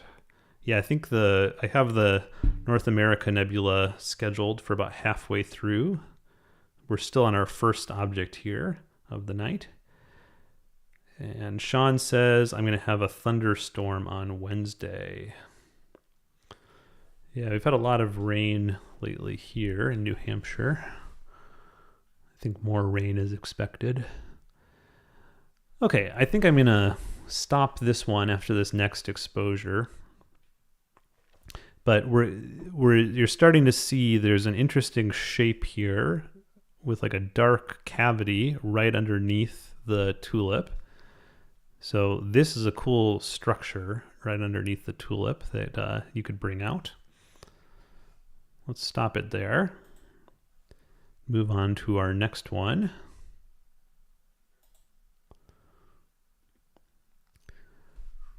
Which is, okay, fairly obscure one. I'll actually go to it, and if anyone knows the common name of DWB111, you can say it in the chat as a fun little game here, because that's a pretty obscure nebula.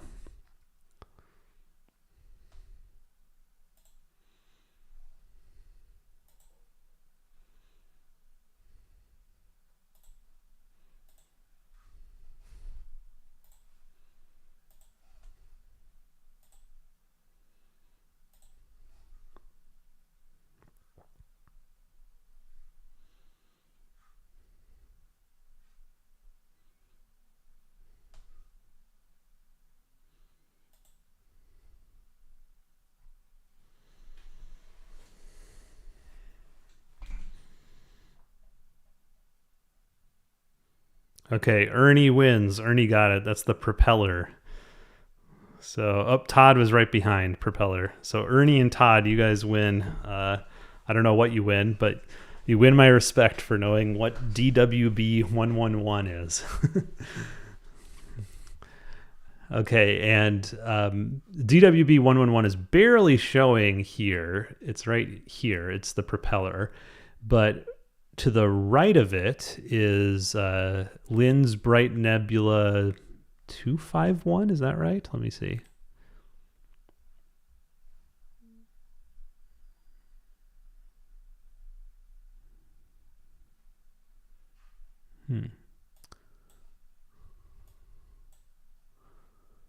Well, I had it written down, but now I can't see it. Oh, I know. I can click on here. 251, yes, which is a bright triangle shape. Let's look at it. See this bright triangle shape right there? That's LBN 251. And then the propeller is starting to come out right here. That's DWB 111. But there's of course nebulosity throughout this frame if you keep exposing. But those are the two bright parts. Cosmic Wonder says, is it near the Carina Nebula? Nope. The Carina Nebula is visible from the southern hemisphere, as the name suggests, in the constellation Carina. This is Cygnus, so these are closest to the bright star Satyr. So Satyr is right off to the right here, and I think next up after these we'll go to Satyr, SADR. And Satyr is the central star in the cross in the Cygnus constellation. Cygnus, of course, is the swan. So Satyr would be like its body, I guess, or the base of the neck, maybe. All right, let's zoom in and take a look at these. So there's the propeller. You could also see it as maybe like a little snake or something. Or just an S, you know. It basically makes like a perfect S shape, which is pretty cool. But I see the propeller. It's like an old style like boat propeller or a single prop engine, single prop plane propeller maybe? No, I guess, are those usually curved? I can't remember now.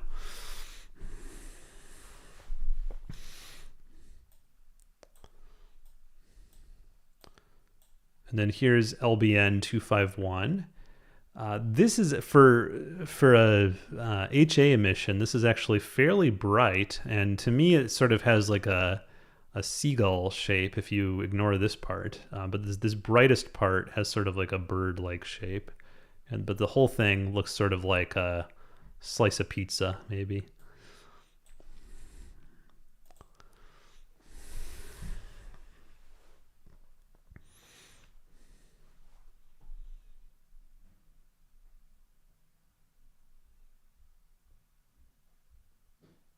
Yeah, Mr. GP3PO says more like a boat propeller. Yeah, I think that's right. The boat propeller is usually of those curved blades like that. Growing up, I think the boat propellers I often saw were a little bit more fan-shaped than that, but in any case, it's called the Propeller Nebula. I like it. Some people aren't a fan of that one. It's a little difficult to process well, but I like it.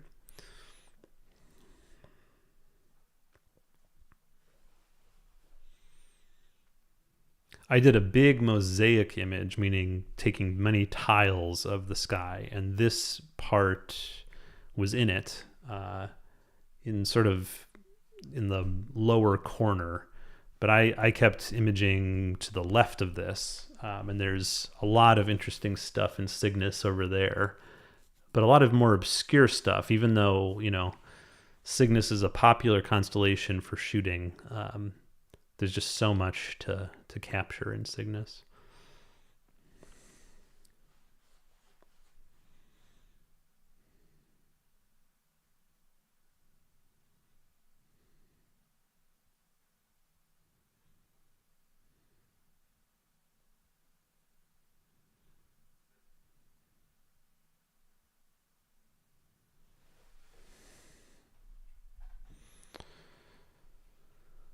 Astro by Ash says, I'm so envious of all the IFN you get in the NH, New Hampshire. I've got virtually none here in the SH, at least not accessible with less than 20 hours. Oh, wow. What is SH, Astro by Ash? I'm not sure. Yeah, from a Bortle 3 or 4, and a fast lens, I'm able to get IFN to show up in an hour or two.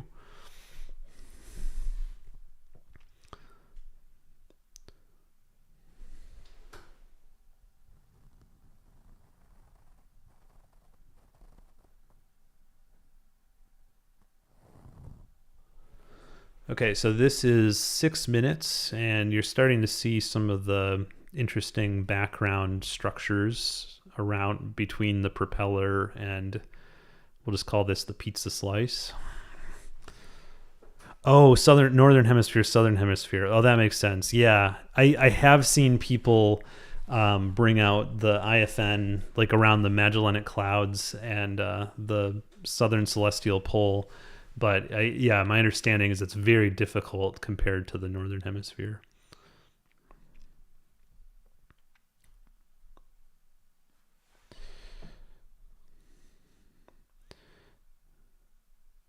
Alberio said, Mr. GP3PO says Alberio is one of my favorites to view. Yeah, Alberio is great. I think that is that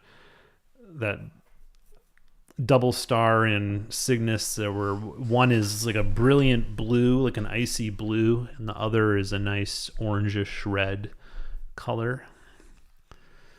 Okay, I think this is enough to see this scene, but hopefully this gives you an idea of what this looks like. None of these are very carefully planned in terms of composition. I'm just wanting to show you some different areas of Cygnus. If I was to do this for real, I'd plan out the composition better than this, because this isn't particularly well composed. It's really just to get two objects in one shot, I guess. So we'll stop this stack and let's go to the next one. Stop guiding here. And all right, the next one, I guess we'll continue with our game. IC1318. So anyone in the chat can say what they think the common name for that one is. It's not a particularly well-used common name, but I've heard it a few times, so maybe people will know it.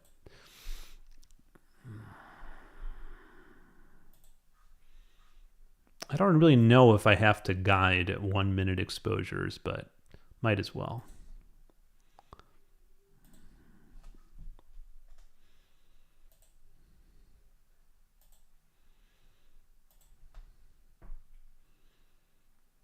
Ernie's good at these guessing games. Yep, butterfly. Oh, and there it is already. Huh, that's weird that it showed it so quickly. I feel like it hasn't even been a minute. But yeah, this is called the satyr butterfly, or just the butterfly.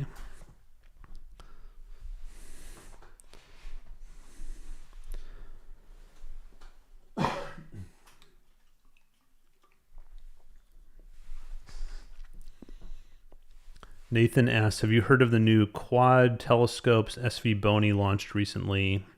Similar specs to the 71F, but only cost $400. I wonder where they cut costs. Yes, and they've already reached out to me about checking it out. And I said yes, but let them know it might be a couple months before I can put out a review, but that's sort of my normal turnaround. But yeah, I'm going to check it out. Todd says, is that a satellite? Yeah, I think I see a line sort of coming out of Satyr. I don't know if I accidentally started the stack when it was still slewing. If I did, sorry. I don't want to restart it at this point, but probably more likely that than a satellite, since it seems like it's coming right out of Satyr.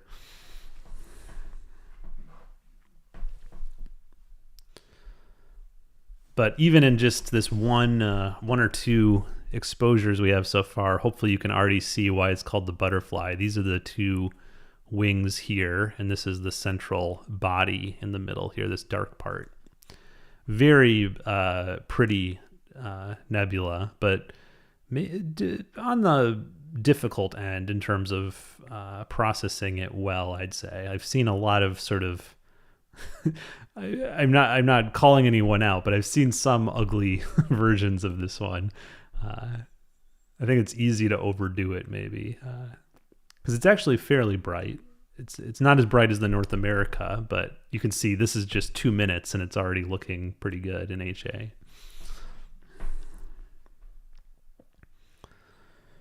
211 Milkman says, "Good evening, Nico. Just tuned in. I'm out imaging Able 85 now, but I think I'm going to get fogged out here in southern Maine." Oh, yeah.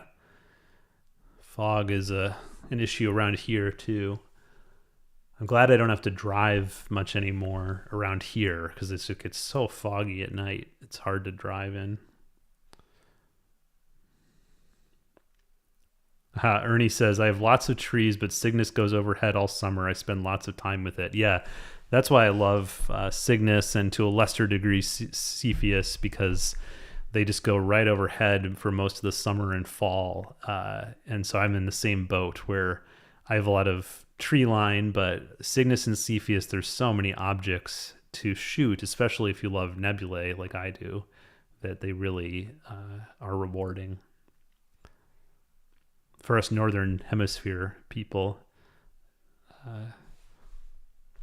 Astro by Ash, sorry, you're in the Southern Hemisphere, so this tour isn't as applicable because Cygnus, I don't know how far south you are, but probably you don't get much, if any, of Cygnus.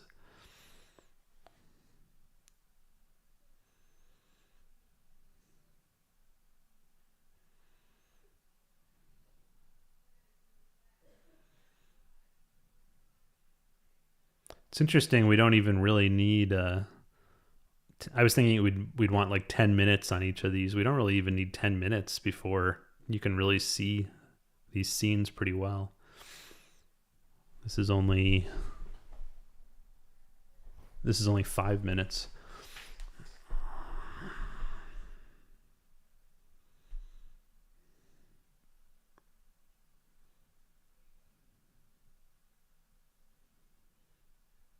New Zealand, so basically nothing. Yeah.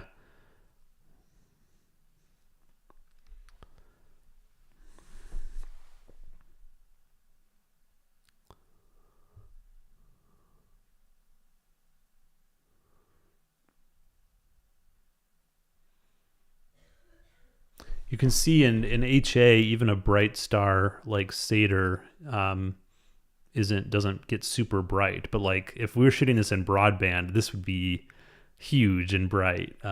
But HA is of all the filters we typically use, HA is the best at making the stars really small and tight. So it makes them very easy to remove if you do star removal as part of your processing. I'm going to zoom in here just to show you that there's some interesting nebulosity right around Satyr. Yeah, see, Todd, I think that line is because it was still slewing or something. But look at that little interesting clump of nebulosity or something right around Satyr. I know that's real. I've looked at it before. I don't know what it is exactly, but it's like, it looks like maybe the light from Satyr is shining on the I don't know what's going on there, but it's cool.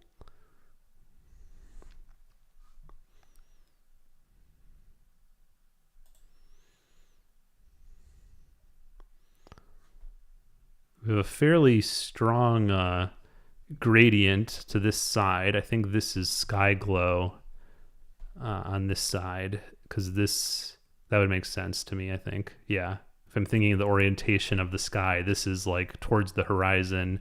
This is towards zenith on the left. So we get a fairly strong gradient because Cygnus is still pretty low in the sky right now. Super Fun Man, this is the Antlia 3 nanometer HA Pro filter. For 3 nanometer filters, Antlia has very good value filters, I'd say. Like, of course, the 03 does have halos on bright stars, but the only way you're going to really avoid that in an 03 filter is if you buy like Chroma or I don't know. What other brands don't have halos on 03 these days? I think it might just be Chroma. I used to be Astrodon too. I still have some Astrodon, but only in 1¼ inch, so I haven't used them for a while. But I'd never sell them because they're the original Astrodon when they were still quite good. All right, I think this is good enough for this one. Let's go on to the next one. But you can see that we're getting, you can't see it as much on this side just because of the not light pollution, but just sky glow. But over here, you can see there's this whole frame would fill with nebulosity fairly quickly in this region.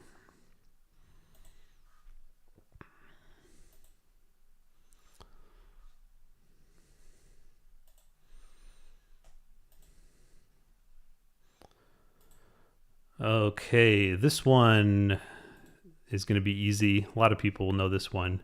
NGC 6888. We'll slew to that. You can guess in the chat if you know it. Or not guess, you probably do know it. It's probably after NGC 7000, I'd say NGC 6888 is probably the most imaged nebula in CYGNUS.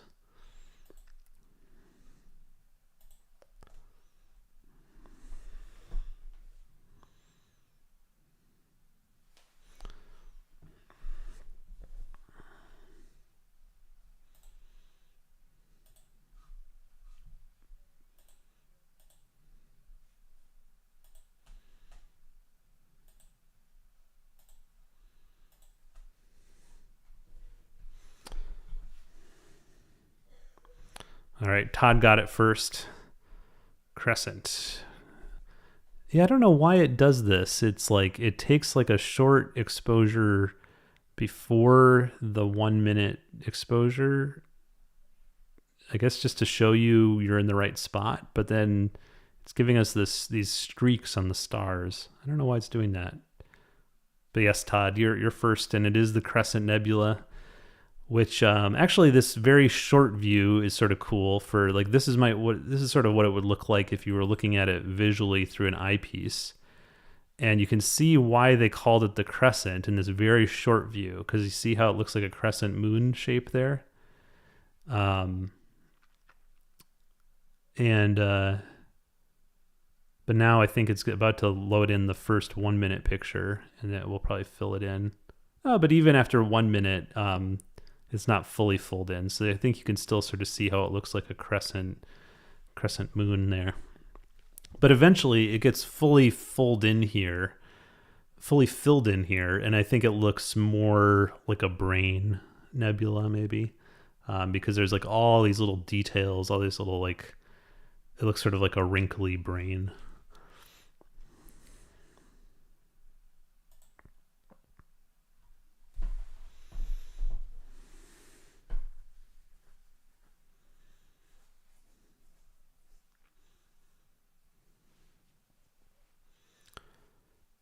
Todd says, is the blue shockwaves in the Crescent 03?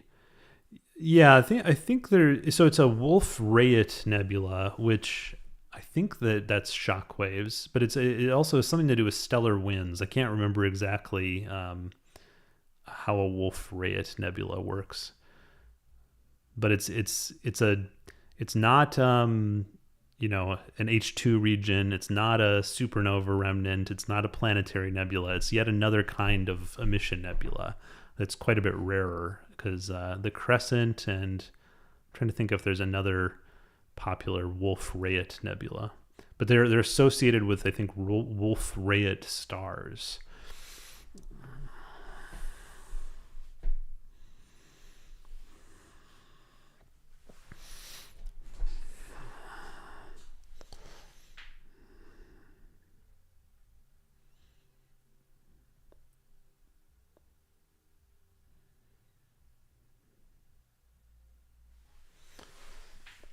And the background nebulosity in this region has always reminded me of waves. So I named one of my pictures of this region "Waves of Nebulosity," and you can already sort of see it here. Hopefully, see how these sort of look like crests of waves crashing into the crescent here.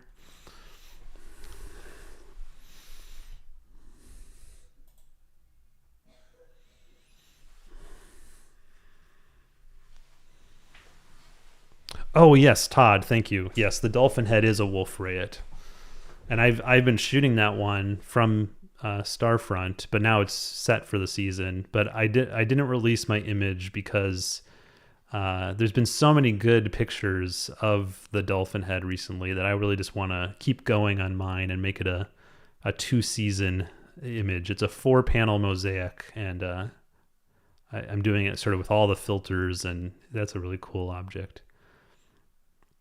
It's down by sort of near the Seagull Nebula in, I think, Canis Major.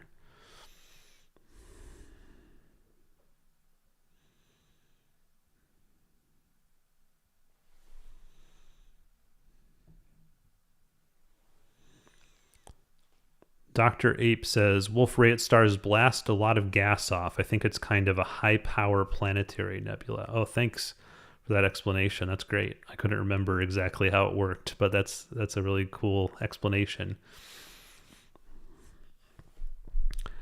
Andros says, do you have more or less enthusiasm when you process your Starfront data versus your at-home observatory data? Good question. I haven't really thought about it, but I guess in both cases, for my personal projects, like stuff I'm not doing for YouTube, I'm in no rush. So they're sort of the same for me. Like, I don't really care if I finish something in one season, or if it's like I'm just collecting data and then I'm like, oh, I'm not quite happy with it yet. I'll just wait to publish till I have what I want. So my home observatory, my personal projects have been just going since I finished it. So over a year, and I haven't really published much of anything, but, it's sort of the same way with Starfront. So I guess it's sort of all the same for me. With my personal stuff, I'm picky, and I just wait, and eventually I'll be publishing more images.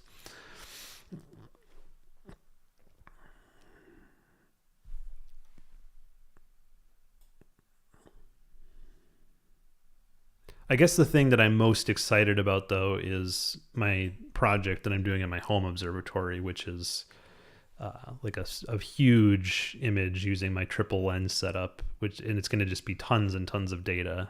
So that's probably the project I'm most excited about.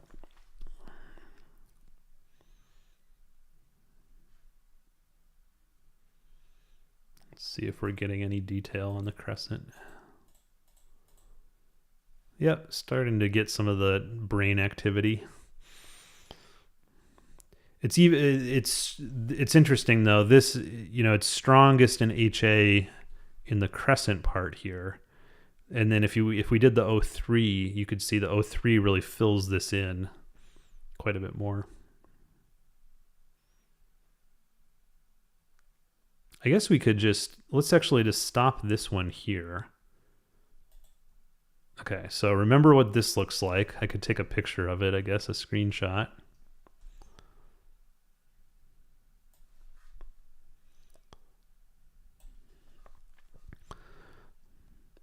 Okay, I'm going to stop this one here, and I'm going to switch to the O3 filter. I guess we'll have to refocus, but I think this will be fun. Probably not. I won't do this for too many objects, but for this one, I think it's worth it. Let's shoot the O3 and refocus.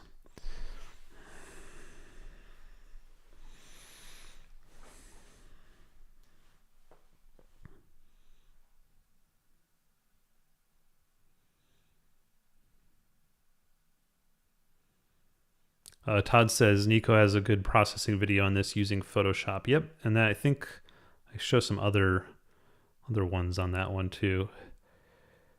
Hey Otto, super fun man, triple lens. You don't want 8-inch RASAs like Bray? No, I mean I've helped people using RASAs, and I keep forgetting it doesn't seem to work if I don't disconnect over here. I've helped people using RASAs, and I don't think they're for me. A little too fussy. So mine's just Sigma 105s. Actually, I have two Sigma 105s and a Canon 85, and I keep calling it the triple lens setup, but I don't know if I'm actually going to use the Canon 85 data for much, because I think the Sigma 105 data looks a lot better.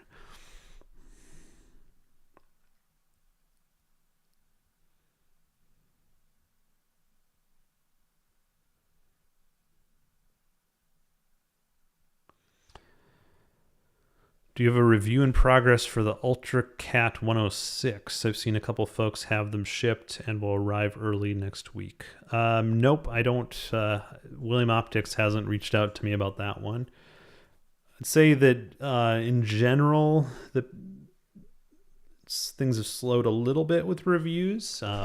Partly because I want to slow down a little bit, but partly I think the tariffs stuff has made it more difficult. But I do have maybe 3 or 4 things coming this summer that I know of. And at least, in terms of telescopes, 2 or 3 coming. One of them is something pretty fun, but I won't say what it is. Dr. Ape says, I like the O3 and the crescent. It's like a membrane on the brain. And Todd says, Google says Wolf-Rayet stars shed layers at lower speeds then shed outer layers at higher speeds, and the two collide. That's cool. Avantish Astro, hello there.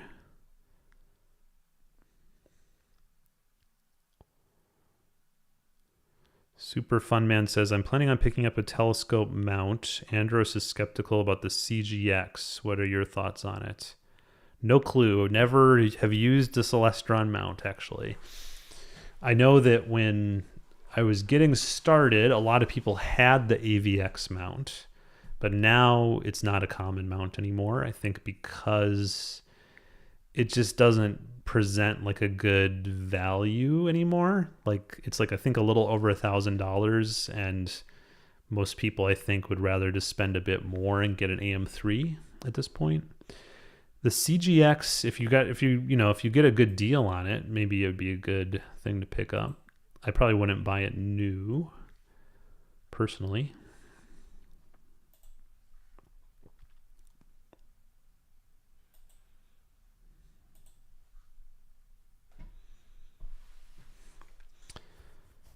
Todd says, you said a new video on Tuesday. Yes, I have a video in the can, just waiting for Tuesday for the embargo period to end.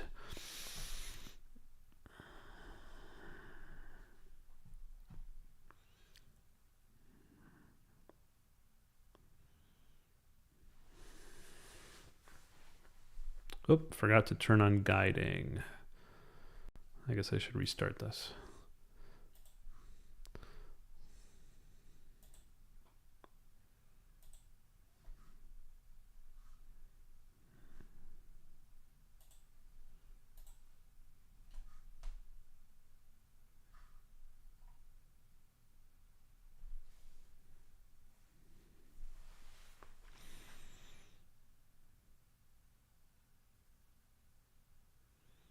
Okay, now we're capturing the crescent in O3. So let me bring up the picture of HA.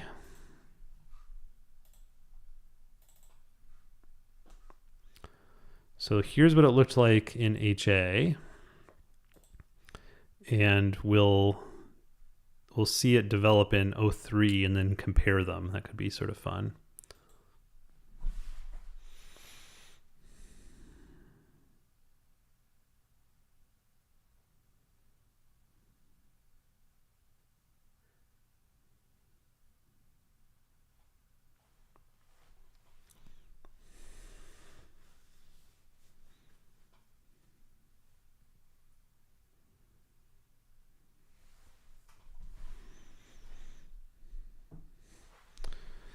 Avantish says, I see you're using ASI Studio. I recently ditched my Windows laptop and have been using Ubuntu on Linux, or Ubuntu Linux.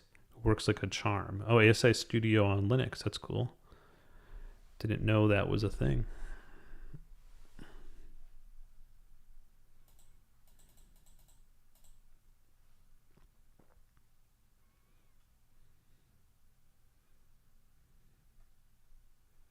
So yeah, I think I'm not sure how long it's going to take actually for the O3 to develop. So maybe this was a bad idea. But one interesting difference I know you can see is that, of course, this part is bright, but then there's like also like a little bright part over here that's different than the HA.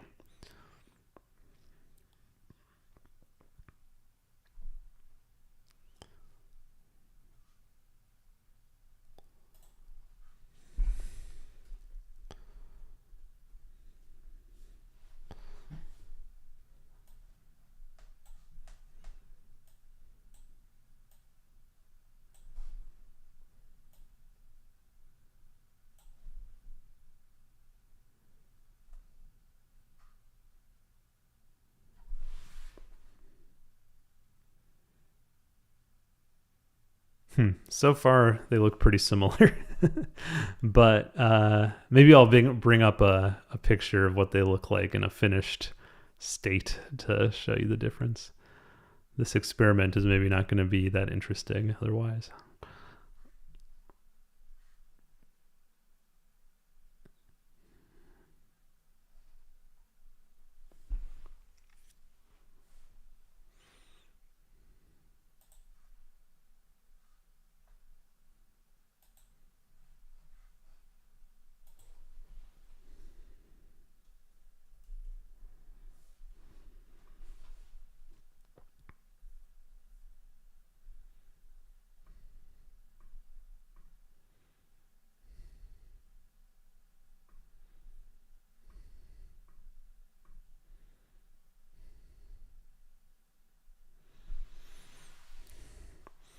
All right, so here's the Crescent Nebula, in a HOO fully processed version, and you can sort of see how it looks like there's like the core inner brain part in the HA, but then like the O3, as Dr. Ape said, is like sort of a membrane or shell around it, and then I like how that shell extends up here above this part. Looks pretty neat. And then it looks really cool right over here where it's like the O3 is like, it just looks sort of this jelly membrane over the brain.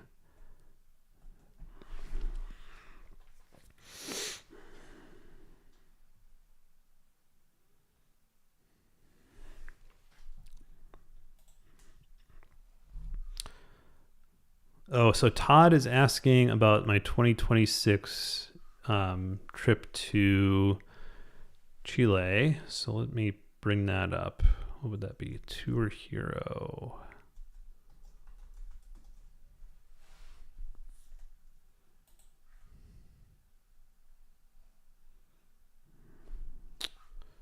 Let's see.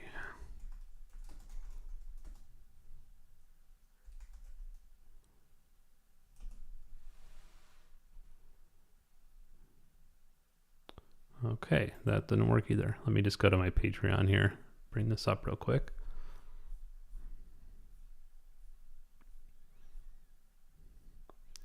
Okay, so in May 2026, so almost a year away, I have this opportunity to do a trip in the Atacama Desert in San Pedro de Atacama.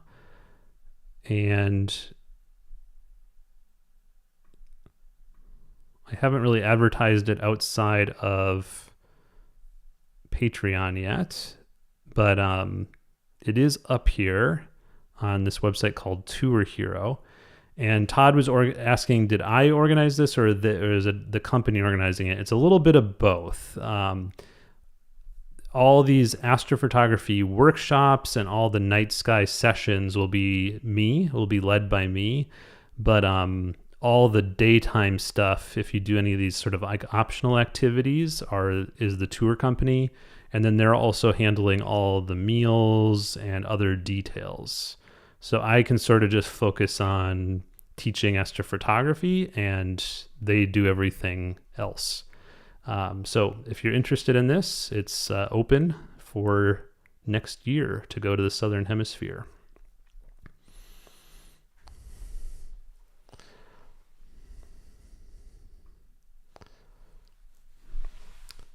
Okay, now we're getting some interesting little details in the O3.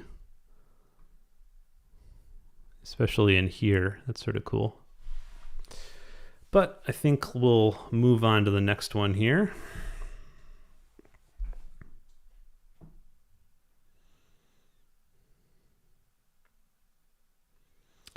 Oh, a few questions. Avantish says, what camera are you using? I'm using the ZWO ASI 2600mm.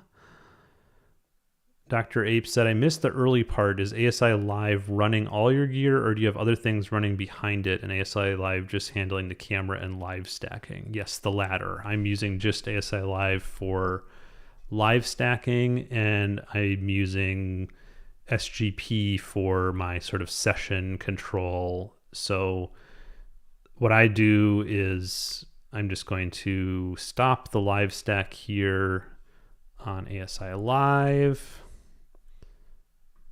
And then we can go to the next one, which is NGC 7000. So everyone probably should know what that is. And I'm just going to slew using Sequence Generator Pro, which is connected to my telescope, which is this Ioptron Gem 45. And I haven't even been centering because it does a good job of centering.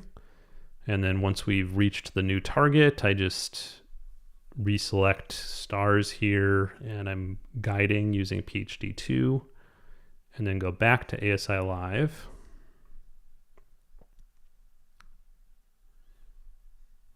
Whoops. And then just restart the stack.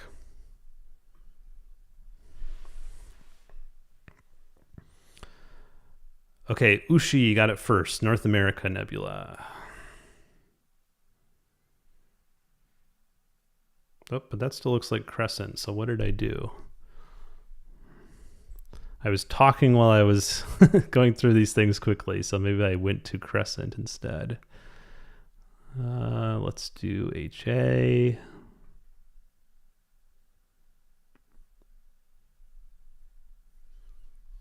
Let's see, are we on the Crescent? Let's take a test exposure.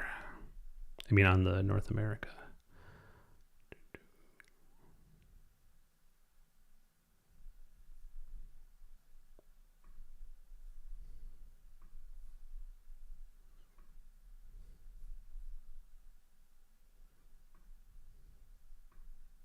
Yeah, maybe it'd be easier if I just let ASI Live control everything, but I liked how in Sequence Generator Pro I can set up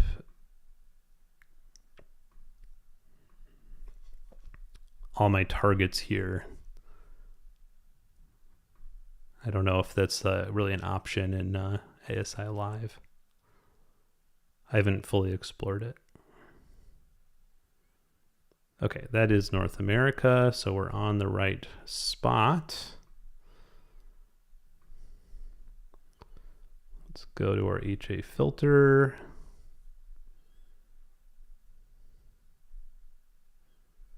Make sure we're guiding. We are.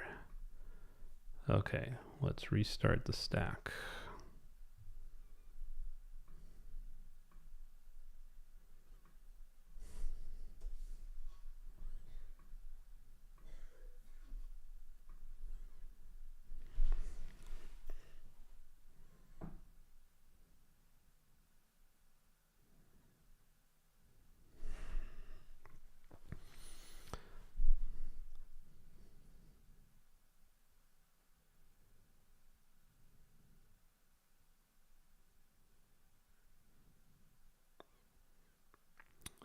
Todd, no, I just switched back to HA.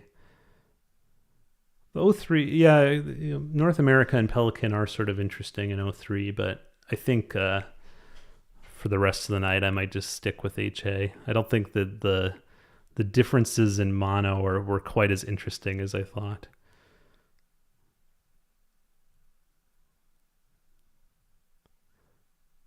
Oh, I don't even remember how I pronounced it now, John. Ushi? That's your That's your Doberman. Okay. Dennis asked, do you prefer SGP over Nina? I've only used Nina and happy with it so far. I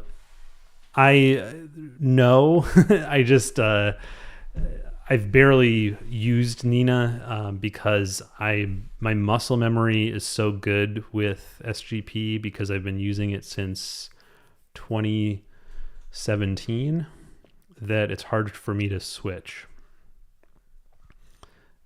It's like I know, like, I guess the other thing I'd say about it is Nina, it's like it has all these different windows that you sort of switch through. And I like how, for the most part with SGP, I can just like lay everything out in like this. And just like, if I have to bring something up, I know what all these buttons mean. And so I'm just very used to all these like little buttons if I need to bring something up. But for the most part, when I'm controlling a session, I have it laid out how I want, and maybe I can do that in Nina, but I just haven't gotten to that point with it yet. So I might switch if I find a compelling need to, but it's been maybe a year where I've been thinking about, should I switch? And I haven't really made that jump yet.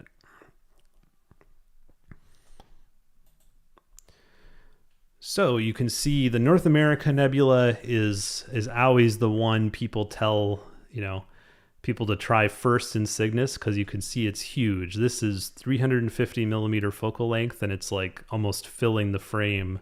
And at 350 millimeters, we like are not even fitting North America and Pelican fully in. You can see the Pelican is sort of cut off here at the top. I think you'd really want more like 300 millimeters on APS-C to fit them both in well. Maybe if we rotated 90 degrees, but I think even then it might be tight top to bottom. Like you'd get at least part of the North America cut off, but I think it'd probably look better rotated 90 degrees from here.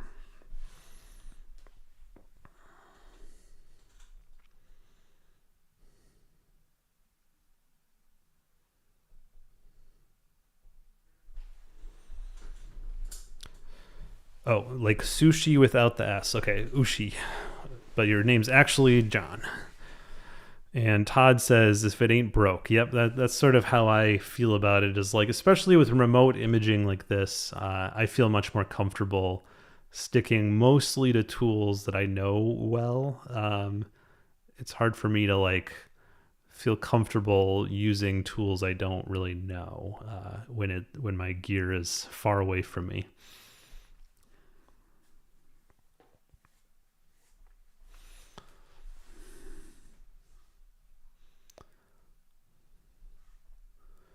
Let's see if we can see if the moon came out in our other view. Ooh, someone was in the observatory. Look at that. Red light. I don't know what they're up to, but they're moving around for sure. Looks sort of cool. It's like light painting.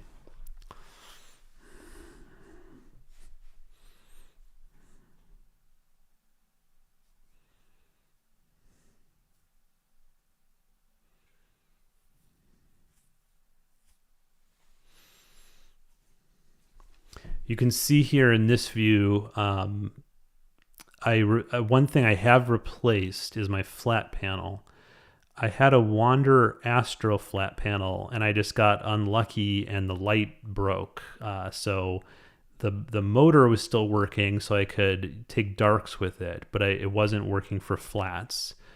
And so I saw Deep Sky Dad at NEAF, and he mentioned that they had made this new kind of flat panel that instead of flipping up, it rotates to the side. So I thought that looked really cool. So I ordered one from him, and it went straight to Starfront. And or actually, I didn't order one. He gave it to me for just for if I do a review at some point of it. Yeah, so it's neat. It like slides to the side rather than flips out, and apparently that helps with Starfront organizes the piers based on the swing diameter of your whole system. And so this type of flat panel doesn't increase your swing diameter as much as the other type of flat panel. So I would recommend this. So far, it's working quite well. I can bring up the software that it came with so you can see that. So here's just like the Deep Sky Dad control software, but you don't have to know the COM port. It automatically finds it. You connect. It's very simple, but I like that. It's just like open, close the panel, set the brightness. There's a heater to prevent dew from getting in your telescope. There's other controls here, like if you have it set up with an ASI Air, which is an option. But otherwise, I just use it for basic, taking darks, taking flats. That's it.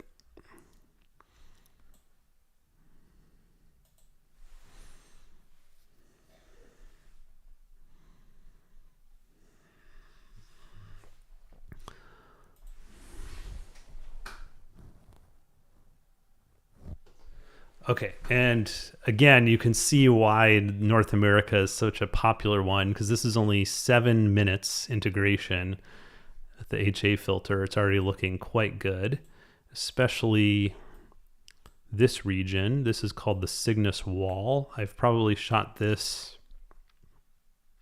It's up there, probably one of my most shot nebulas of all. I think I've probably captured this Cygnus Wall region of North America 5 or 6 times. And done completed images at least 4 times, I think. One of my first narrowband images was North America, and then I've done it a few more times at least. Again, I think it sort of looks like a bird. But I see why it's called the Wall. Very cool structure. And what I really like about it is, like, when you zoom out a little bit here, this whole inky dark nebula, it's like an ink spot with all the flowing dark lanes right next to here. And this is just HA, of course, so it's monochromatic. But if you shoot it with SHO, there's very nice color separation in here. So you get some nice O3 around here, and then the wall itself has some nice S2 signal in here.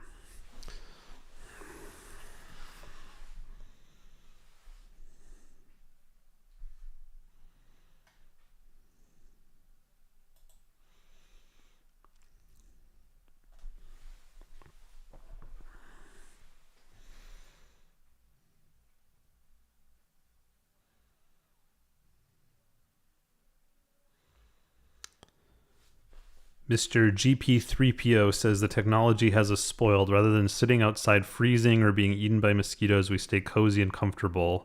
Lately, I just go to bed late and look at my phone when I wake up. Yeah, I try to do both. A lot of people ask me, why didn't I put a warm room on my observatory? And part of it is that I want to be out there. So I don't really want to be like in a room. I'd rather set the control center up right in the observatory, so then I'm like right under the night sky. That's just sort of more fun for me. But yeah, cold doesn't bother me as much as heat, so that's why I live in New Hampshire and not the desert.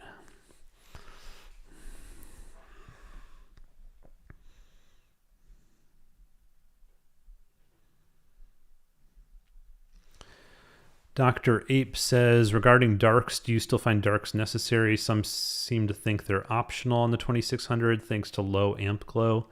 I always take darks. You can see here now that we're higher up and there's not much sky glow, that this chip has no amp glow. So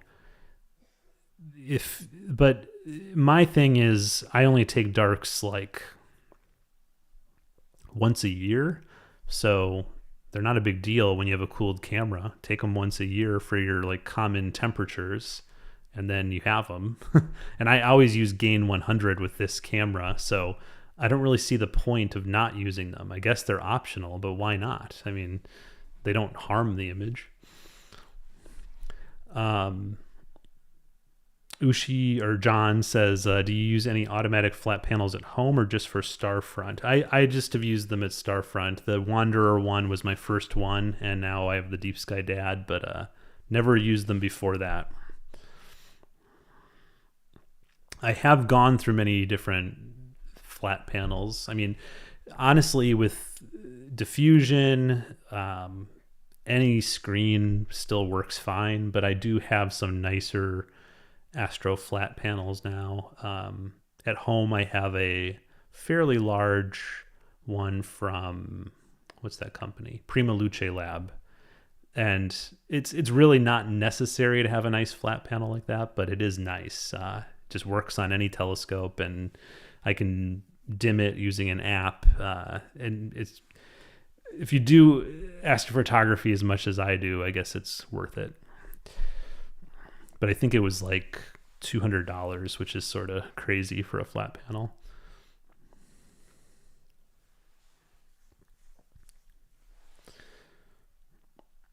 Todd says, so I'm going back and reshooting objects with my mono that I previously shot with my one-shot color. If you go back and shoot a target 5 to 6 times, are you adding to your previous data? No, not usually. Only if I planned that. I feel like otherwise it's often a very different composition, and and often I'm just using very different telescopes, so usually not. The few times where like the composition has been similar, I just feel like the new data is much better. So again, I just haven't combined it. But I do keep all my data. So like if I ever get really bored, maybe I'll try that more, but usually I just start fresh.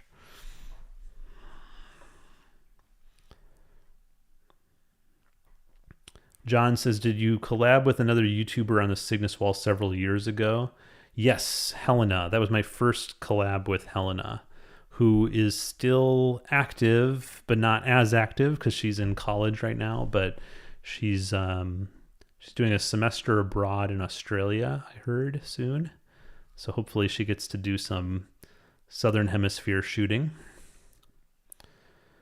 All right, and I think this one is good enough, so let's stop stacking this, but I don't think I mentioned that this is the Pelican at the top. There's a nice like dark nebula between them, or I guess in front of them. This is all basically one nebula, but because of this dark nebula in front, it becomes two nebulae, the Pelican and the North America.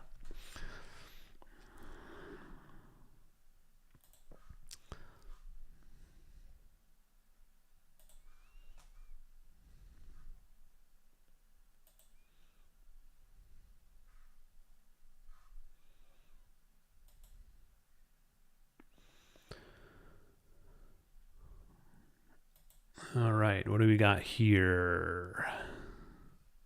Oh, this is I doubt anyone knows what these are. This is going to be a very short slew. Okay, the numbers on these, I don't think these have a popular name, so there's no point in guessing. But these are just a dark cloud and a sort of uninteresting bright nebula right below the Pelican. So we'll just see what this looks like. The numbers are, though, I should have read them. IC 5068 and LDB 914. So LDB is Lynn's dark, no wait, LDN it should have said, Lynn's dark nebula. LDN 914.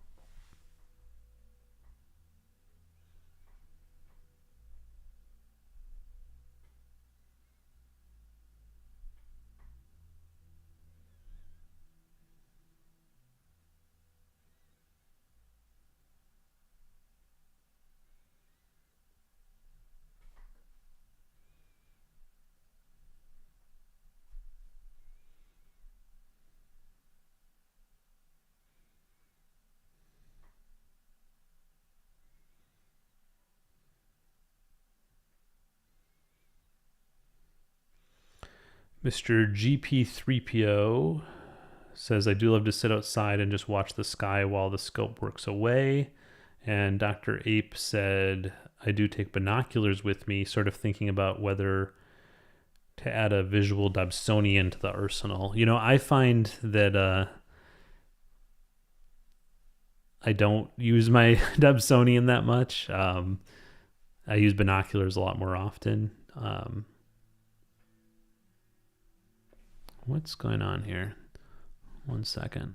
Let me start this again.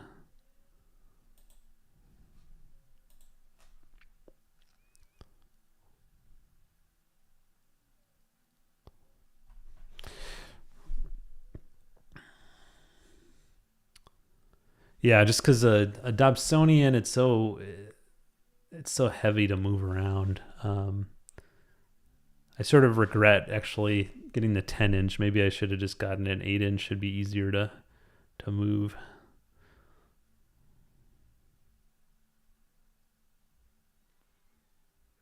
Oh, Todd says Google says IC5068 is the Forsaken Nebula. I've never heard that. That's cool.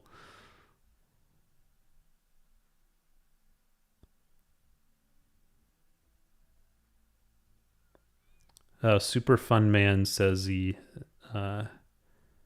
says when I slewed the camera, I never stopped taking the pictures, and then when you start with live stack, it's adding the first image while it's still sleeping or something. Okay, or slewing probably. Yeah, I think it's something like that. I thought I stopped it, but maybe it just like didn't get it. Anyways, I don't know if this is going to be super interesting in a live stack, but I was looking at this area earlier, and this region in here was sort of an interesting dark nebula. And then this is IC5068, which is right below the Pelican, which would be right to the left, I believe, of this frame.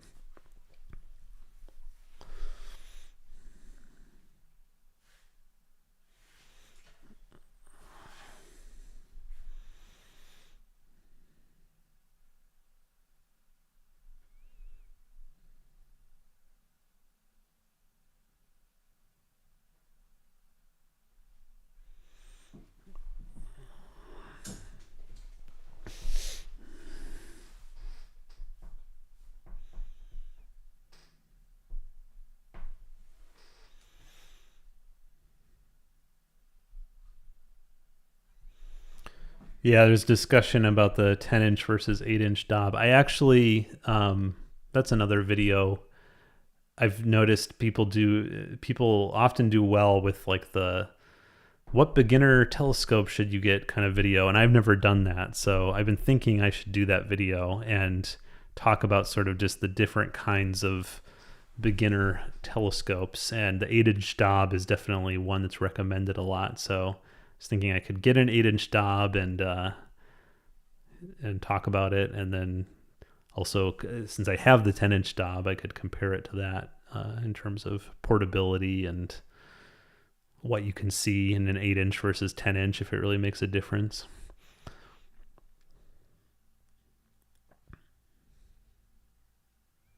So I love scenes like this where like they're like just off the beaten path, and so not many people shoot them, but they're interesting. You know, I'm sure that you could do a lot with this scene in SHO. I'd probably work on the composition a bit more, of course, but.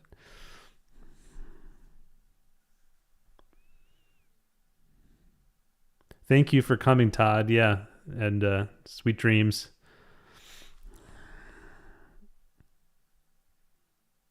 Okay, Hunter and Ernie both say they vote 8-inch for the Dob size. So yeah, I should really try that and compare.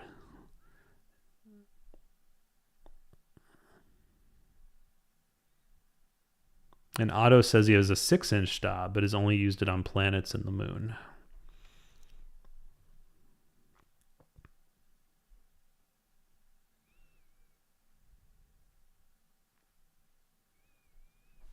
So this is the IC5068 here on the left, this bright patch. which Todd said was called the Forsaken Nebula. Then this dark thing, this dark streamer going into this dark part over here, is a dark nebula, and I've already forgotten the number, so let me look it up again. It is Lynn's Dark Nebula 914, LDN 914. And I don't know if we're going to see it in a live stack, but it looked quite detailed. If you get enough HA emission going, I think there's a lot of detail in that dark nebula.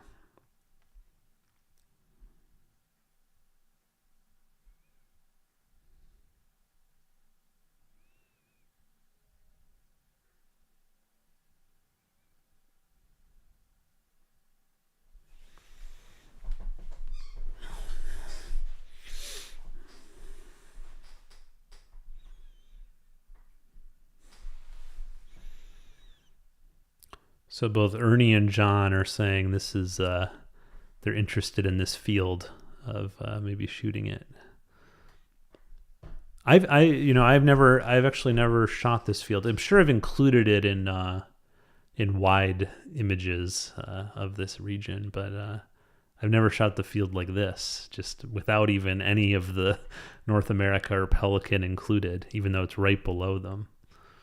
I know though that I've actually included some of this in one of my wide images, but not this part.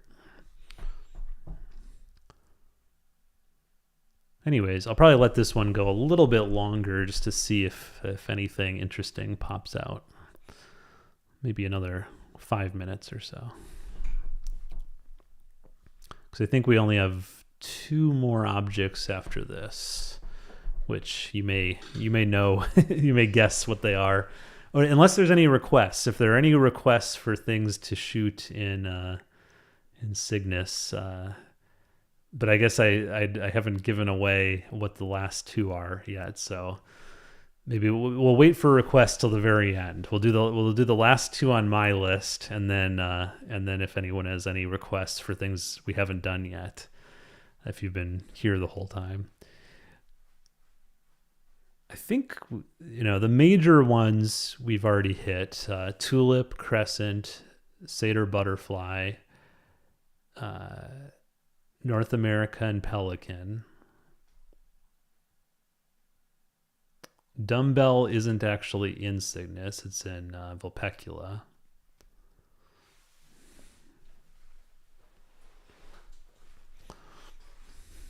But it's near Cygnus.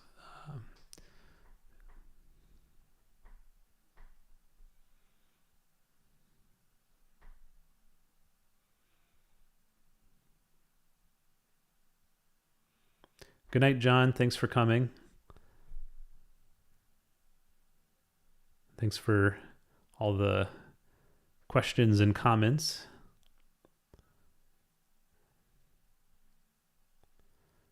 Okay, Ernie has a request in. Sharpless 112. I'm a Rush fan, so I don't know what that one is off the top of my head, so that'll be fun to see.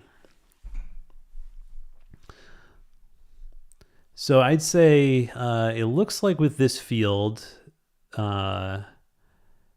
this lower left part is the really interesting part. But then up here, it looks like it will be interesting, but it'll take longer to develop. Let me just zoom in a little bit and see if there's anything. Yeah, like this is sort of cool. But down here, we're already getting some really nice details on some of these dark nebulae. Like, look at all that.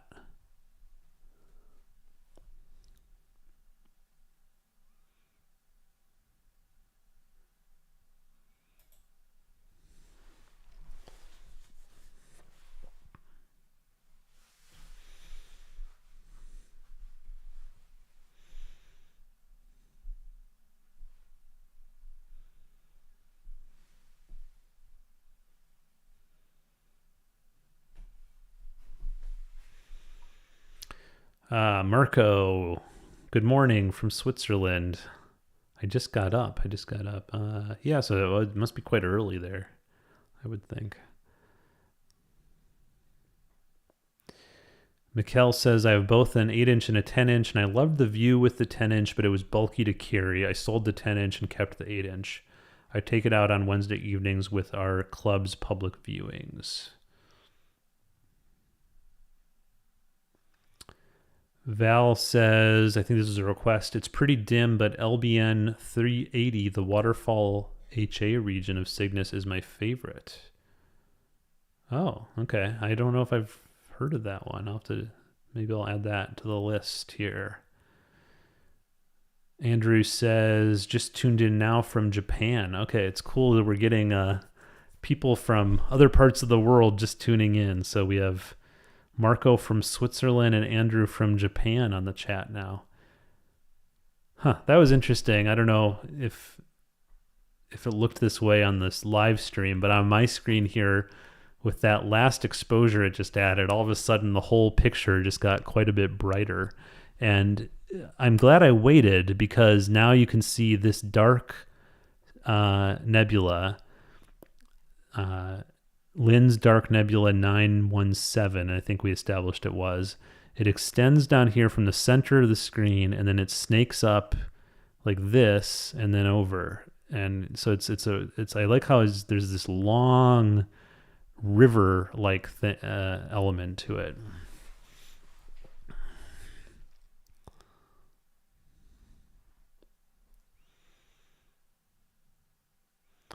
But I think that's good enough. So let's go to the next one. Okay, so I'm going to stop here. But even when you hit stop, it still is collected. Why doesn't it stop?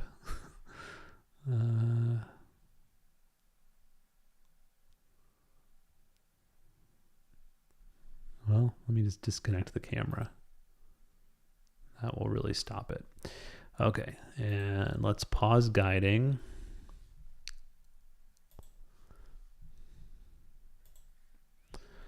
Okay, and now we are going to go to NGC 6960. And if you know what that is, go ahead and try to be first in the chat to say what the popular name for NGC 6960 is.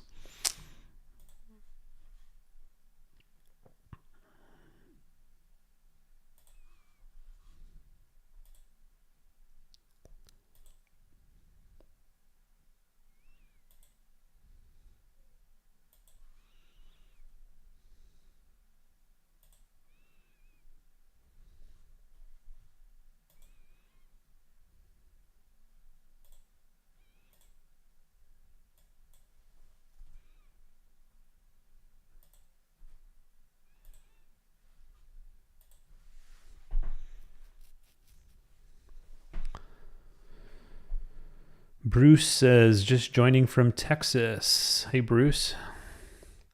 Vale. Yes. Alexandre. Astronomy got it first. And do you know which Vale it is?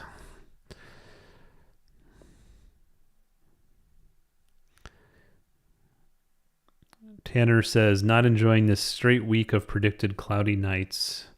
Love from Western Mass. Yes, Mr. GP3PO clarifies Western Vale. That is correct. Also known as the Witch's Broom. But I think because we're at 350 millimeter focal length, we're going to get more than just the Witch's Broom here. We'll see.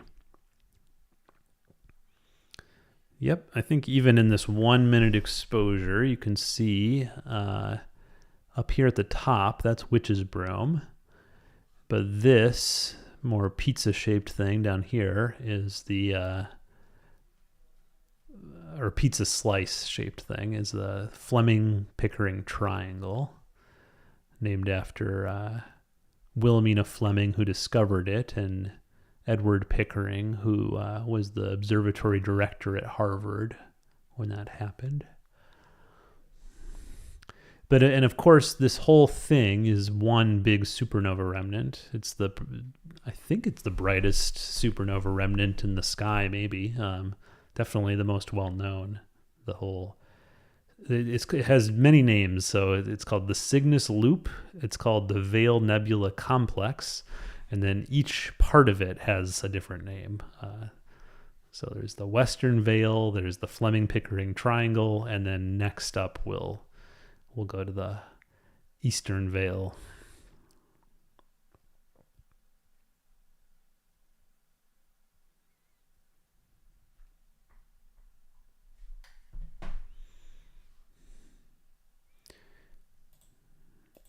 And it is a great one for when you first get your narrowband filters or a dual narrowband filter, because the HA and the O3 are both incredibly bright, the O3 especially, and it looks really cool. Like they sort of like twist and twine together, like sort of like a spiral of HA and O3 through the witch's broom here and through the entire complex, but especially in the witch's broom and down here in these spirals in the Fleming-Pickering Triangle.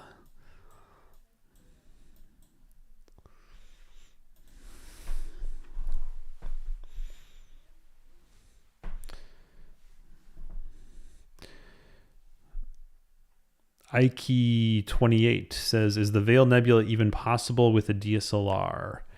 Yes. I first captured it not super successfully, I'll say, with a stock DSLR and a star tracker, but you could definitely make it out, especially the O3 parts. But it's just such a busy star field that with a stock DSLR, it's difficult. So I'd probably recommend, if you have a stock DSLR, you're going to want a tracker and probably some kind of filter to do it well.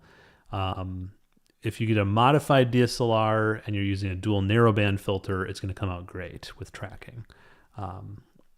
But yeah, with a stock DSLR, you're still going to probably want to put some filter in just to control the star field, because otherwise you can see how many stars are here and it just gets so overwhelmed with stars that it's a little difficult to process.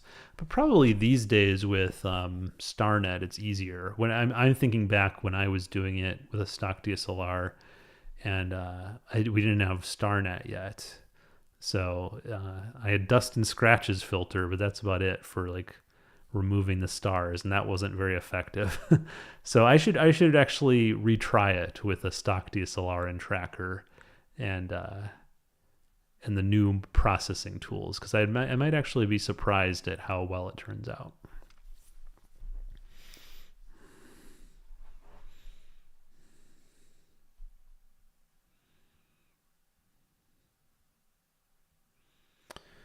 Andrew says that it's deep into rainy season in southern Japan, and so you probably won't get a clear night until mid-July. And Sinsun says, I can say that with a modified DSLR, a Rokinon dual narrowband SV Boni 220, which is a dual narrowband filter, that it's pretty amazing.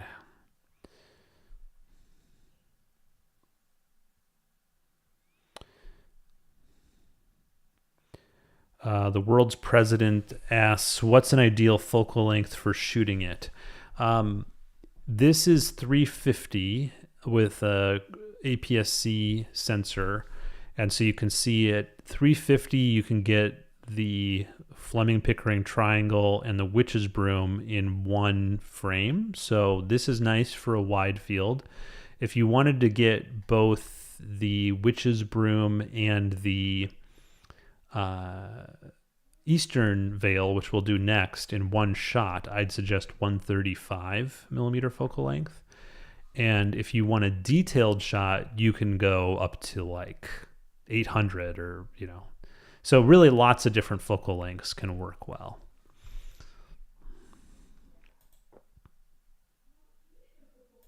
Like if you had 800 millimeter focal length with an APS-C,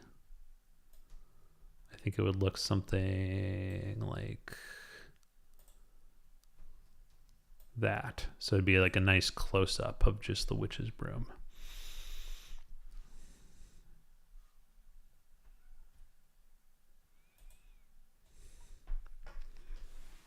But you can see that at 350, I think we're getting most of the extent of the Cygnus loop, but it extends all the way to the right here of the frame. There's more stuff even down here. Actually, it looks like we're cutting a little bit of it off.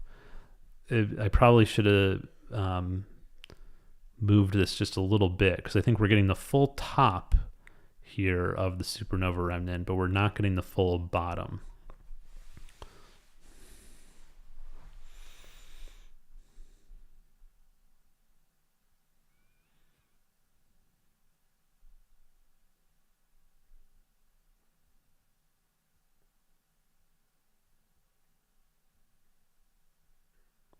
Oh, Sinsen says what I thought was maybe 800 millimeters, actually 500 millimeters.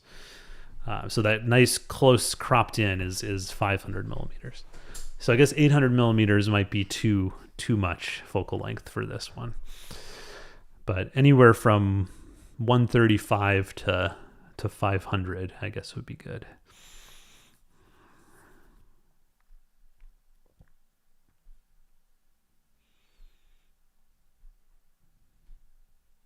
Actually, let me just show a picture of what it looks like at 200.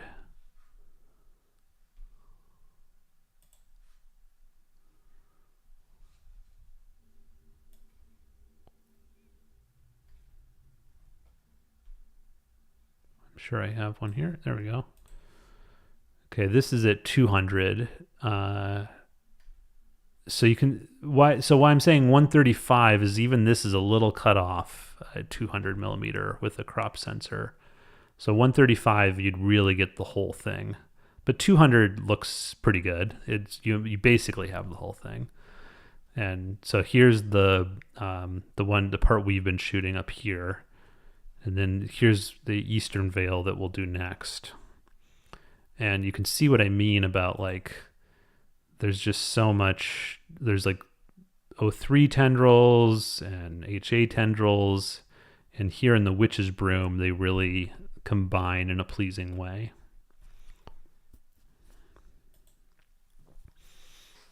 And so this whole thing is the remnant of one supernova explosion.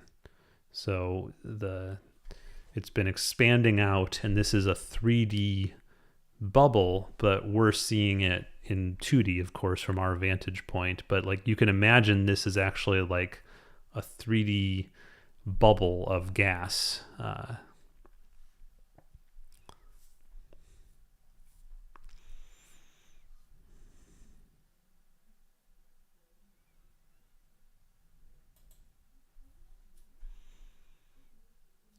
All right, that's probably enough for the top half. We can move on to the bottom.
Thank you.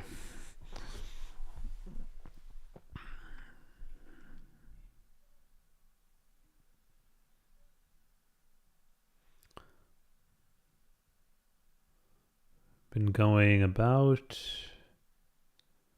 what is it, 3 hours now? It's usually about my limit, but I want to do some requests. So I think the top request has been the fossil footprint SH2 112. So we'll do that one. I'm also interested in this LBN 380. So I'm going to add those two to my list here.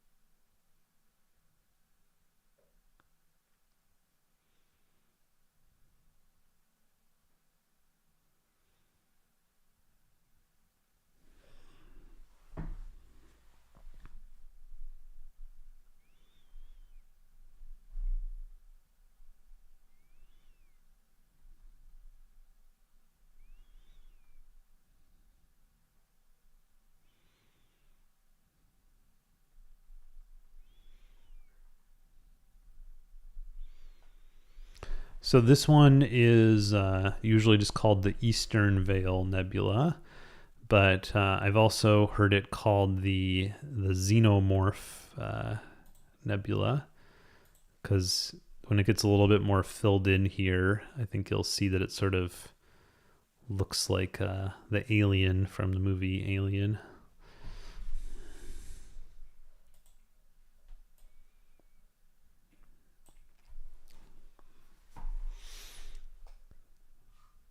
I could also sort of see it as a shrimp, but there's already some shrimp.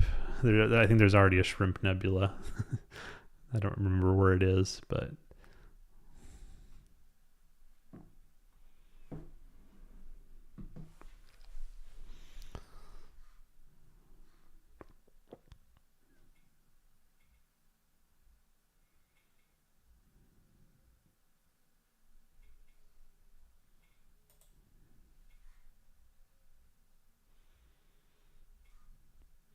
it's not quite as interesting wide like this at 350 as the other one, because the other one you had so much more nebulosity like right below it with the whole Fleming-Pickering triangle, while this one is like, it's like a pretty empty field except for the Eastern Veil. There's a little bit of remnant stuff here, but down here it's quite empty.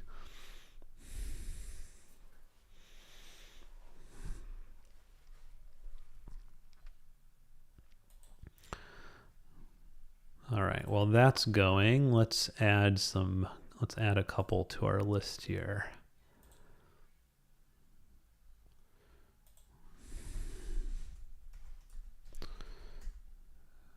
So Sharpless 112 was one of them.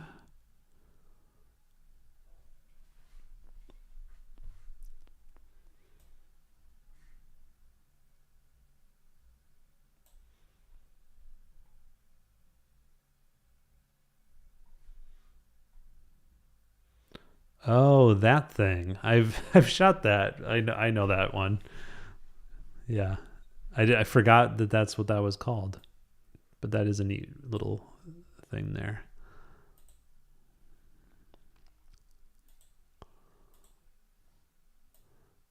Yeah, that's part of my my big mosaic, and this is Deneb right here, the bright star. So let's frame it. Let's not include, well, no, let's include Deneb. That could be fine. Let's do it like this.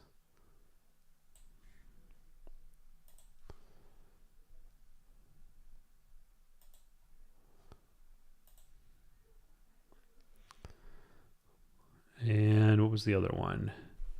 LBN.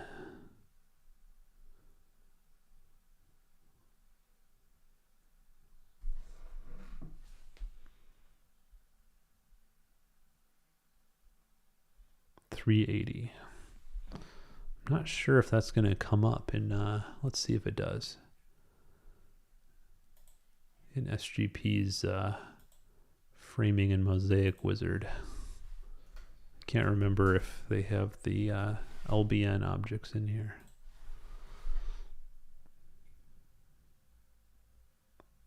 Yep, apparently they do. Okay, good.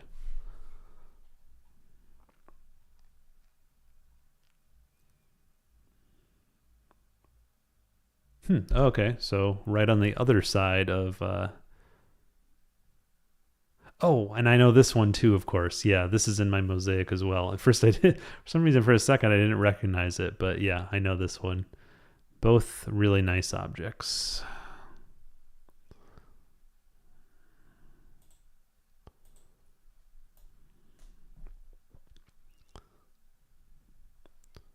Actually, look at.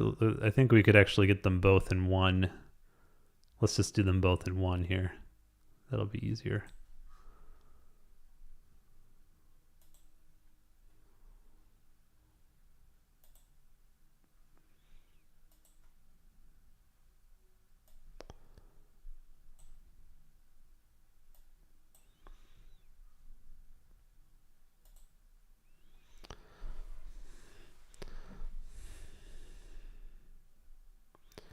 City Astro Vlog says, my last two videos were Eastern and Western Veil, processed using the way you explained and enjoyed the results. Oh, awesome. I'll have to check those out.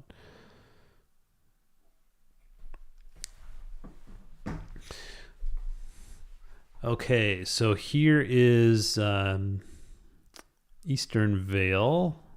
I'd probably flip it like this. I think that looks a little better that way. Let's see. How is it usually presented? Nope. I think I had it right the other way. I think that looks okay. I think that if this kept filling in, you might get sort of like a nice like mountain shape here with nebulosity. But I'd probably still crop it in to something like that, or even cropped in further. I think this would be a good one for higher focal length. When we were doing the prints that were sent in to me, I can't remember the name now, but I think it was Lutz from Germany sent in a nice version of this.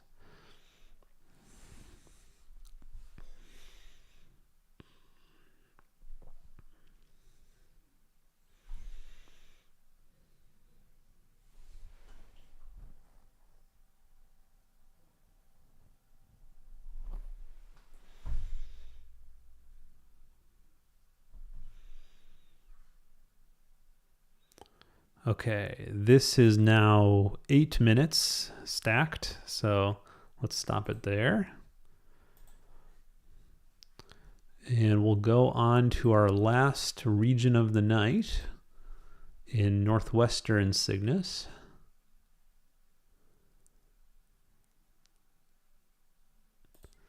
Which are two requests combined, the waterfall and the fossil footprint. So this should work.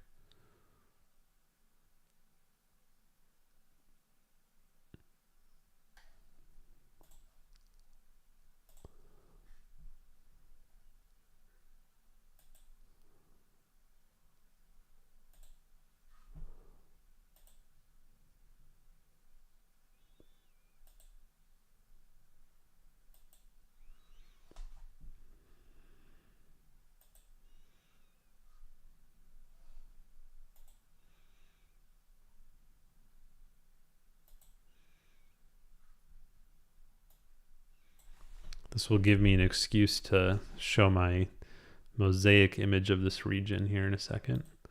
But let's do the live stack a little bit first.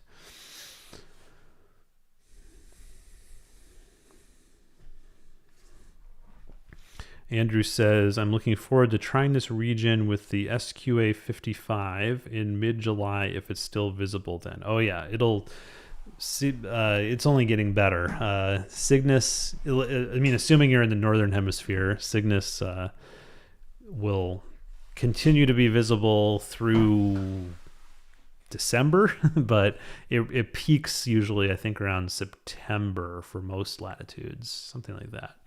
So it'll keep rising higher and higher, and by September, October, it's like right up at zenith, right at nightfall.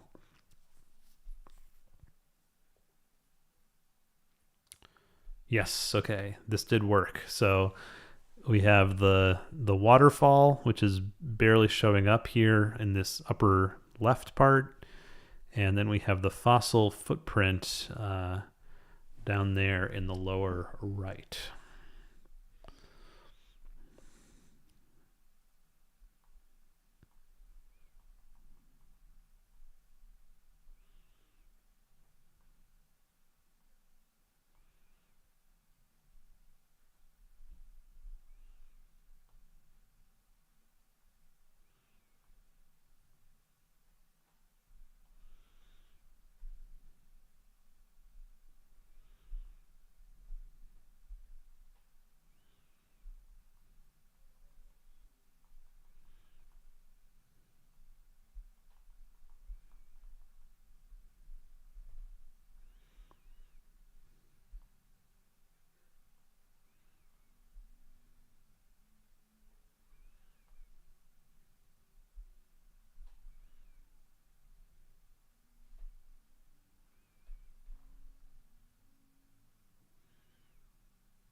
And there's another interesting nebula here. I was just looking it up. This thing right here that's sort of rectangular shaped is Sharpless 115.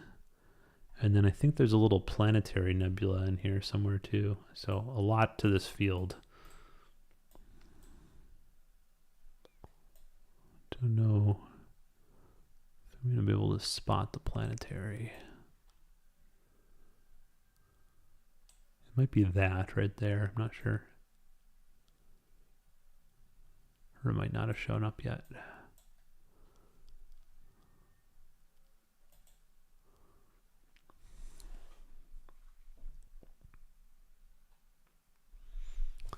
But let's zoom in on the fossil footprint.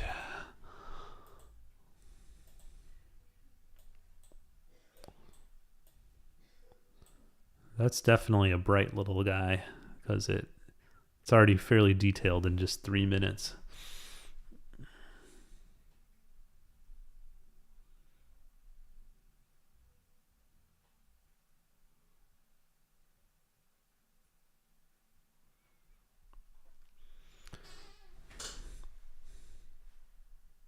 Thank you, Mikkel. Yeah, sweet dreams. Thank you, Pete, so much for the super thanks. Appreciate it.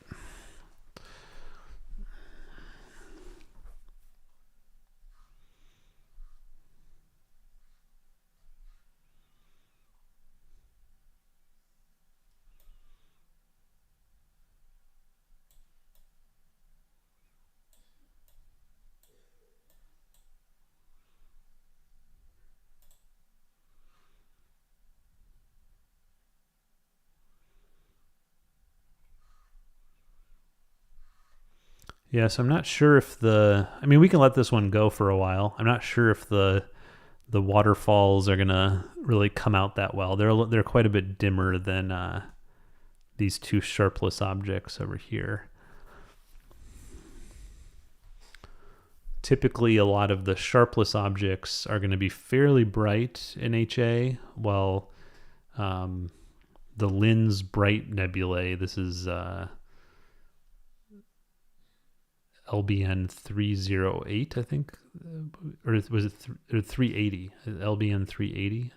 Lens Bright Nebulae, even though they're called bright, some of them are quite dim. It's really a mixed bag.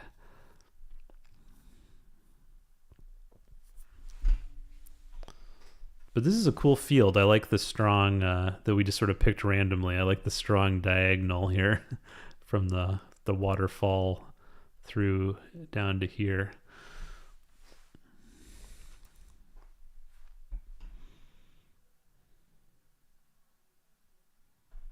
Thanks for coming, Ernie. And good guessing. You guessed objects first, a number of them.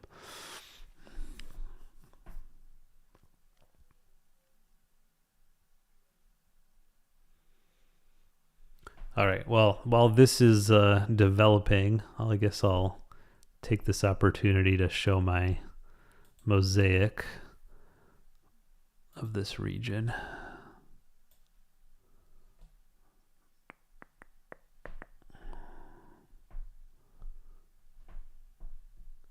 So earlier I was talking about like letting projects go over multiple seasons. So this one I started when I was living in Delaware, and then continued it when I moved to Boston. And so it was 2 different summers. Mostly, I think it was the summer of 2018 and the summer of 2021. Oh, and 2020. So 3 summers. Okay, I totally forgot. 3 summers. So I started it in July 2018, and then I did the center part and released that as an image, but then I continued it. So it turned from an 8-panel mosaic to something like I think a 24-panel mosaic. Is that right? Yeah, 24-panel mosaic.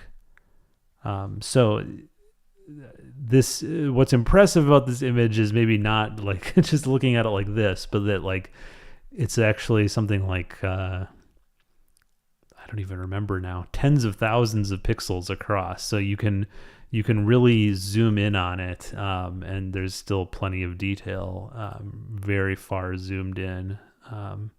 This will take a little bit to resolve, but yeah. So here's like at 100%, and you can see it still looks pretty good. Here's the fossil footprint nebula that we're looking at, and here's Sharpless 115. Here's that little planetary nebula. I believe that's Sharpless 116. And here's those waterfalls right there. Okay, so we're this far zoomed in, and now I'm going to zoom back out. And so that was just like a small little portion. That was probably 2 panels, but this is a 24-panel mosaic. So every part of this picture is that detailed, which is a lot of fun if you ever have a lot of time to put into an image. This is over 200 hours to make an image this big that you can. And I've actually displayed it on a display that's I think like 20 feet by 20 feet across, something like that. We had one at one of my workplaces that was like this giant display made up of 9 giant televisions, and it was really cool to see it that big. This is a cool object. We can't really see it in HA, but this is a reflection nebula, sometimes called the Eyes. I think it's NGC 6914. Earlier in the night, we did the propeller, which is right there. And we did this one, which is like, I think of as sort of a pizza slice. And of course, the centerpiece of this mosaic that I sort of based the whole thing around is this ancient supernova remnant in the middle here, which has sort of a football shape, or maybe like a rugby ball. Mostly really almost entirely an O3 object called W63. But if you image it long enough, there are some nice details in there, as you can see.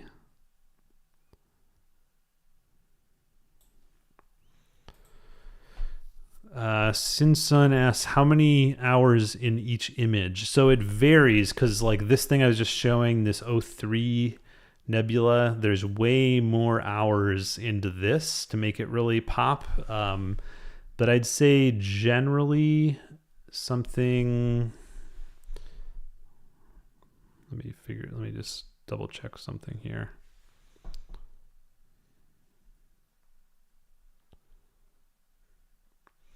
Generally something maybe like 5 to 6 hours per panel. And then this central part, there's like something like 30 to 40 hours just on the O3 in this central region, something like that.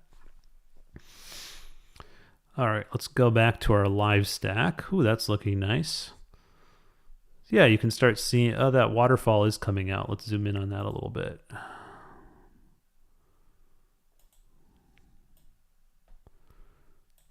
Yeah, so what's nice about this waterfall is it has these nice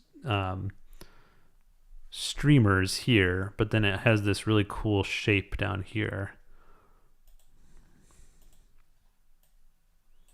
See that shape there?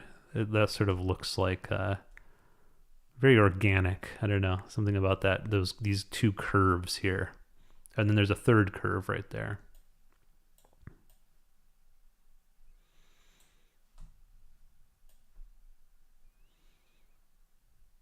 Okay, so I think the planetary nebula, or actually, I'm sure now, or I think it's a planetary nebula. It's this little thing right here.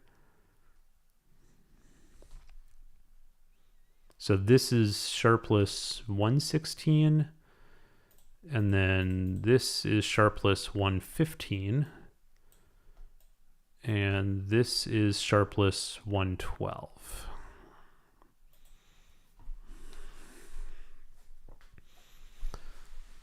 So a lot of these catalogs, of course, are named after who did the cataloging.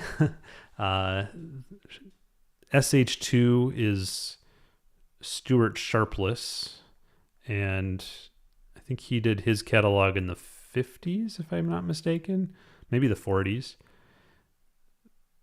Linz, LBN, is Beverly Linz. She just died recently, but she was an astronomer who worked off the Palomar plates, and very important for us like nebula hunters because she just cataloged so much stuff. But there's a huge catalog of Linz bright nebulae and Linz dark nebulae.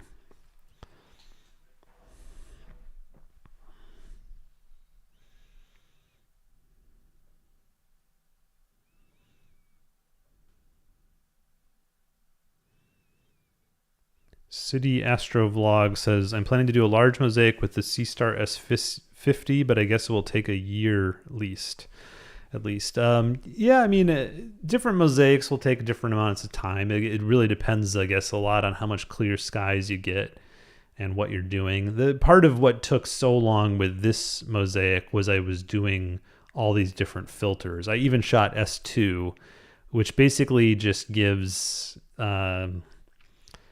the red nebulosity a little bit of structure here. I wanted a more natural color look, so I didn't really use the S2 too heavily, but that took a lot of time. But I think with the S50, if you were just doing, no filter, you could put together a mosaic a lot quicker. I mean, and then the S50 has that mosaic mode now, which is pretty handy.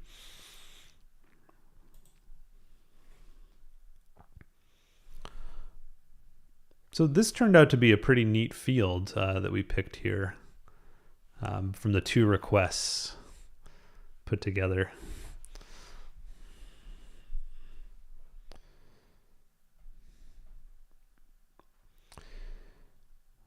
City Astro Vlog says clear skies in New Hampshire. Nope. I'm using my remote telescope in Texas. We can see a picture of the telescope here. Oh, looks like clouds have started to roll in. There's the telescope. It's Starfront Remote Observatories. Here in New Hampshire, it's cloudy.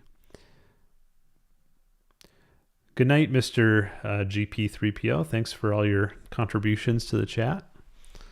I'm probably going to turn in here in a second, too. So if you have any last questions or anything, just put them in the chat now. So we're going to wind down now.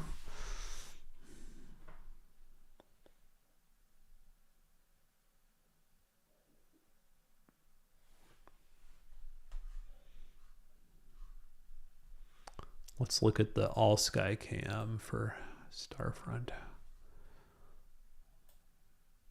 Yeah. All right, so we're getting some clouds.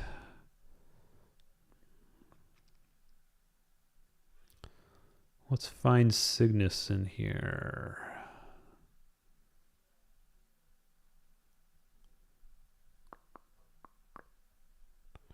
So here's the Big Dipper.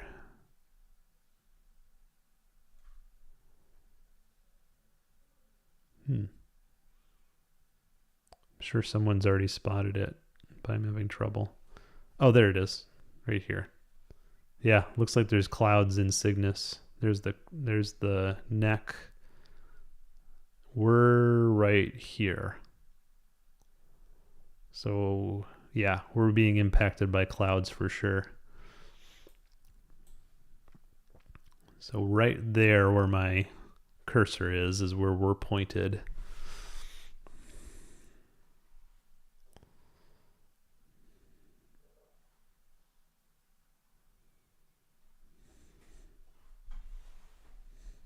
Thank you, Val. Thank you, Sinsun. Thank you, Zachary Singer.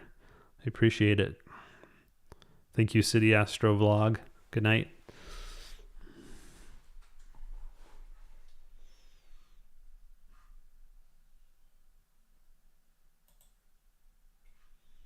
All right, I'm going to stop this one. But I'd say we ended with the best. I think this is my favorite field of the night. I might actually even do this this field again, even though I did it in my mosaic. It'd be fun to do it again from Starfront.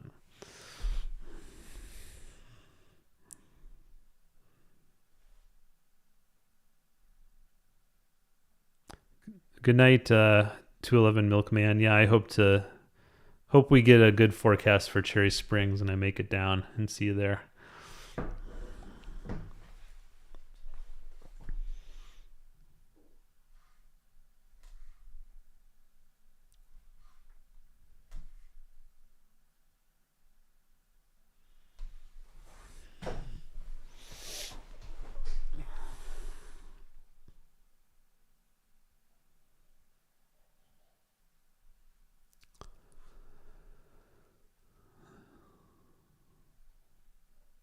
All right, let's see here.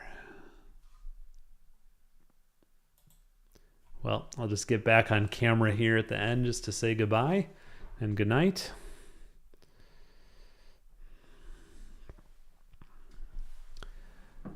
And I don't know. I'm still figuring out this live stream thing. This one was fun.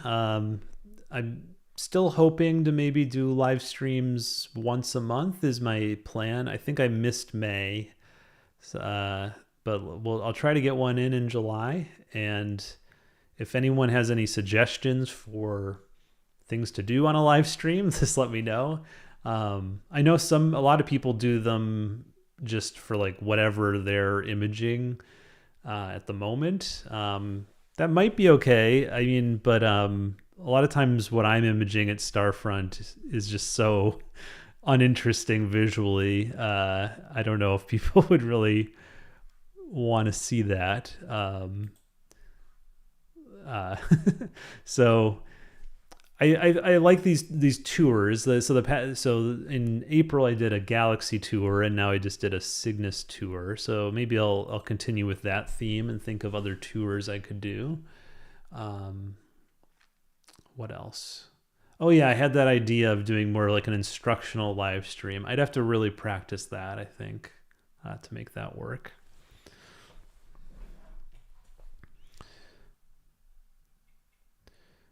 Ladislav, sorry, I'm just wrapping up, but greetings from New Zealand. You can watch it in replay. Thanks, Andrew. Thanks, Bruce. Thanks, Sinsun.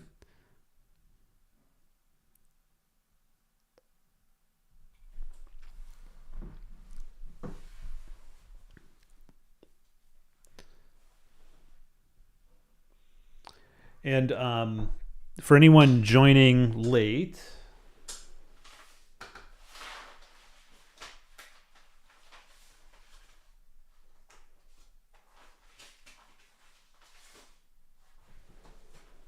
Let me just plug this one more time. So there's my P.O. Box address, and it's also in the description for this video. And so you can send me photos that you take, just print them out, send them 4x6 or 5x7, just like that. And early in these live streams, I talk about photos that I'm sent. So that's just an open invitation. Anytime you want to print out a photo and send it to me, then whenever I'm doing a live stream, I'll have that as a feature that I'll just show a few photos that people send me. And if you ask me to, I'll also critique it, but it's not required. So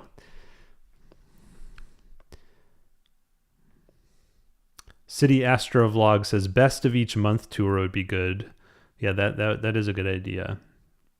Just showing sort of what's up, what's available. I guess, you know, it's Starfront. I just have this one telescope that's mono, so that's a little limiting because like I think we enjoyed it tonight, but it works best probably this kind of thing to show things in HA like this. It'd be hard to live stack in color because I'd have to be combining the different filters and everything. But whenever it's clear here, I could try again from here too. I think I just have to sort of fine tune my routine out in the observatory, or maybe control it here from the office.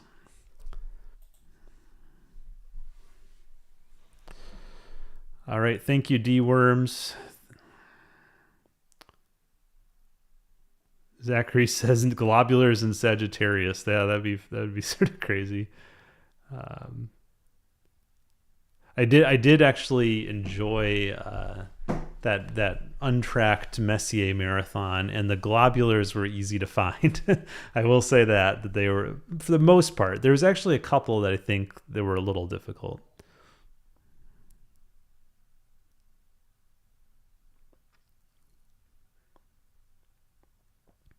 Yeah, Sinsun says a video each month suggesting good targets and events.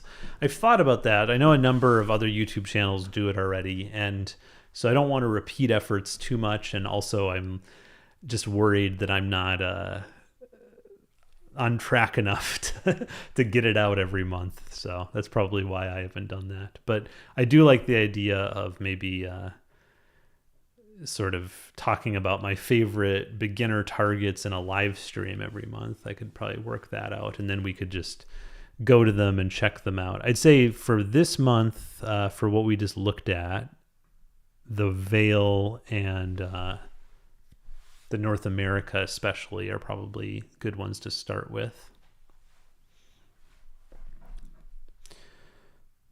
All right, well, I think that's good for this one.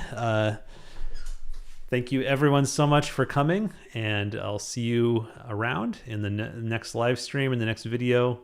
I do have a video coming out Tuesday. I don't know if I'm going to do a premiere or just release it, but in any case, I'll just say here at the end, you can support me on Patreon. The link is in the description, and clear skies.